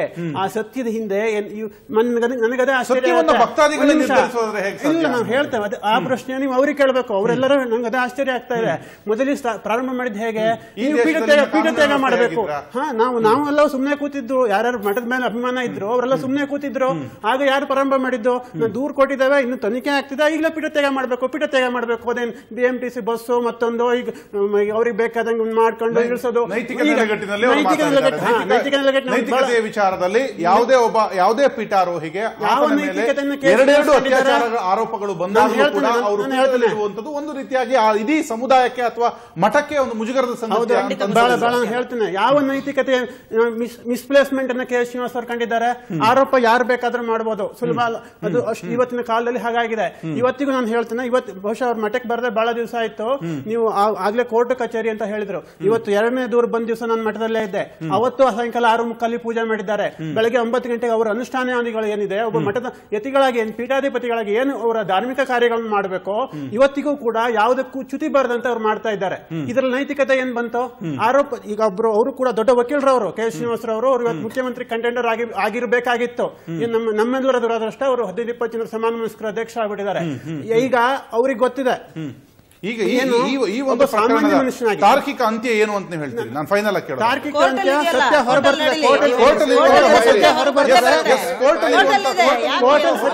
ಬರ್ತದೆ. ಅನಾವಶ್ಯಕ ಒತ್ತಡ ಹೇರಬೇಡಿ ಯಾರನ್ನು ಅಷ್ಟೇ. ಬಿಟ್ಬಿಡ್ಬೇಕಿತ್ತು. ನಾವು ಯಾರು ಏನು ಹೇಳ್ತಾ ಇಲ್ಲ. ಯಾವತ್ತೂ ಕೂಡ ಈ ಸಮಾವೇಶ ಅಥವಾ ಪ್ರತಿಭಟನೆ ಏನಿದೆ ಸಮಾವೇಶದಲ್ಲೂ ಅಷ್ಟೇ ಹೇಳ್ತಾ ಇರೋದು. ಪತ್ರಿಕಾ ಹೇಳಿಕೆಗಳನ್ನು ನೋಡಬೇಕು. ನಾವು ಮಠದಿಂದ ಯಾವತ್ತೂ ಕೂಡ CID ಮೇಲೆ ವಿಶ್ವಾಸ ಇಲ್ಲ, ಕೋರ್ಟಿನ ಮೇಲೆ ವಿಶ್ವಾಸ ಇಲ್ಲ ಅಂತಕ್ಕಂಥ ಹೇಳಿಕೆ ಬಂದಿಲ್ಲ. ಆದ್ರೆ ಈ ಮೊದಲನೇ ಪ್ರಕರಣದ ದೂರದಾರರ ಶ್ರೀಮತಿ ಪ್ರೇಮಲತಾ ದಿವಾಕರ್ ಅವರು ಸ್ಟೇಟ್ಮೆಂಟ್ ಕೊಟ್ಟಿದ್ದಾರೆ. ನಮ್ಗೆ CID ಮೇಲೆ ನಂಬಿಕೆ ಇಲ್ಲ, ನ್ಯಾಯಾಂಗದ ಮೇಲೆ ನಂಬಿಕೆ ಇಲ್ಲ, ಪೊಲೀಸ್ ಮೇಲೆ ನಂಬಿಕೆ ಇಲ್ಲ. ಇಲ್ಲಿ ಯಾರು ಅಪಪ್ರಚಾರ ಅಲ್ಲ. ನಾನು I can give the press statement here. ನಿಮ್ಗೆ ಹೇಳ್ತೇನೆ, ಪೇಪರ್ ತೋರಿಸ್ತೇನೆ ನಿಮ್ಗೆ. ರೀಸೆಂಟ್ ಆಗಿ ಕೂಡ ಸುಪ್ರೀಂ ಕೋರ್ಟ್ ಒಂದು ಜಜ್ಮೆಂಟ್ ಇದೆ, ಲಾಸ್ಟ್ ಮಂತ್ ಬಾಂಬೆ ಹೈಕೋರ್ಟ್ ಒಂದು ಜಜ್ಮೆಂಟ್ ಇದೆ. ಸಂದರ್ಭದಲ್ಲಿ ಅತ್ಯಾಚಾರದ ಸಂದರ್ಭದಲ್ಲಿ ಅತ್ಯಾಚಾರಕ್ಕೆ ಒಳಪಟ್ಟಂತಹ ಸಂತ್ರಸ್ತೆಯ ಸ್ಟೇಟ್ಮೆಂಟ್ ಅಲ್ಟಿಮೇಟ್ ಸ್ಟೇಟ್ಮೆಂಟ್. ಹಾಗಾಗಿ ನಮಗೆ ಯಾರಿಗೂ ನಂಬಿಕೆ ಇಲ್ಲ ಅಂದ್ರೆ ಅತ್ಯಾಚಾರ ನಮ್ಮ ನಂಬಿಕೆ ನಾವು ಗಟ್ಟಿಯಾಗಿ ಹೇಳ್ಬೋದು. ಜನರ ನಂಬಿಕೆ ಯಾರೇ ಒಬ್ಬ ಒಂದು ದೊಡ್ಡ ಪೀಠದ ಮೇಲೆ ಯಾರೊಬ್ಬರೇ ಬಂದು ಆರೋಪ ಮಾಡಿದ ತಕ್ಷಣ ಬಿಡಬೇಕನ್ನುವಂತ ಕಾನೂನು ಕೂಡ ಇದೆಯಾ ಅನ್ನುವಂತ ಪ್ರಶ್ನೆ. ಅದು ಅವರವರ ಆಚರಣೆಗೆ ಅವರವರ ಧರ್ಮಕ್ಕೆ ನೈತಿಕವಾಗಿ ಒಬ್ಬ ವ್ಯಕ್ತಿಗೆ ಮಾರಲ್ ಅಂತ ಇದ್ರೆ ಬಿಡಬೇಕು. ನಮಗೆಲ್ಲ ಬೆದರಿಕೆ, ನಮ್ಮ against police complaint FIR launch ಮಾಡ್ತಾರೆ. ವೇದಿಕೆ ಮಂಗಳೂರಲ್ಲಿ ನಾವು ವೇದಿಕೆ ಆರ್ಗನೈಸ್ ಮಾಡಿದ್ದೆವು 7 ಫೆಬ್ರವರಿಗೆ. ನಾವು ಬಂದವರ ಮೇಲೆ FIR ಲಾಂಚ್ ಮಾಡಿದ್ದಾರೆ. ಎಲ್ಲ ಈ ಚರ್ಚೆಯಲ್ಲಿ ಭಾಗವಹಿಸಿದವರು ಎಲ್ಲರೂ ಹೇಳೋದಿಷ್ಟೇ, ಈ ಒಂದು ಪ್ರಕರಣ ಅನ್ನುವಂಥದ್ದು ಕೋರ್ಟ್ನಲ್ಲಿದೆ. ಕೋರ್ಟ್ ತೀರ್ಪು ಹೊರ ಬಂದ ಮೇಲೆ ಮುಂದಿನ ಬದಲಾವಣೆ ಅನ್ನುವಂಥದ್ದು. ಆದರೆ ನೈತಿಕತೆ ನೆಲೆಗಟ್ಟಿನಲ್ಲಿ ಈ ಪೀಠದಲ್ಲಿ ಕೂರುವುದು ಎಷ್ಟು ಸರಿ ಅನ್ನುವಂಥದ್ದು ಒಂದು ವಾದ. ಆದರೆ ಇನ್ನೊಂದು ಕಡೆ ಆರೋಪ ಮಾಡಿದ ತಕ್ಷಣ ಆ ಪೀಠವನ್ನು ತ್ಯಾಗ ಮಾಡಬೇಕಾಗಿದೆ ಅನ್ನುವಂಥ ಯಾವ ಕಾನೂನು ಇಲ್ಲ. ಹಾಗಾಗಿ ಆರೋಪ ಸಾಬೀತಾದ್ರೆ ಈ ಹಿಂದೆ ಸ್ವಾಮಿಗಳು ಹೇಳಿದಾಗೆ ಪೀಠ ತ್ಯಾಗ ಏನು ಪ್ರಾಣತ್ಯಾಗಕ್ಕೂ ಸಿದ್ಧ ಅನ್ನುವಂಥ ಮಾತನ್ನು ಹೇಳ್ತಾರೆ. ಪ್ರಾಯಶಃ ಕೋರ್ಟ್ನ ತೀರ್ಪೇ ಅಂತಿಮವಾಗಿ ಇದಕ್ಕೊಂದು ತಾರ್ಕಿಕ ಅಂತ್ಯವನ್ನ ಲಭಿಸಿಕೊಡಬಹುದು ಅನ್ನುವಂಥ ಚರ್ಚೆಯಲ್ಲಿ ಭಾಗವಹಿಸಿದ ನಿಮ್ಮೆಲ್ಲರಿಗೂ ಕೂಡ ಧನ್ಯವಾದಗಳನ್ನು ಸಲ್ಲಿಸ್ತೇನೆ. ಇದೇ ಈ ಹೊತ್ತಿನ ವಿಶೇಷ ಚರ್ಚೆ. ನೇರ ದಿಟ್ಟ ನಿರಂತರ ಸುದ್ದಿಗಾಗಿ ನೋಡ್ತಾರೆ ಸುವರ್ಣ.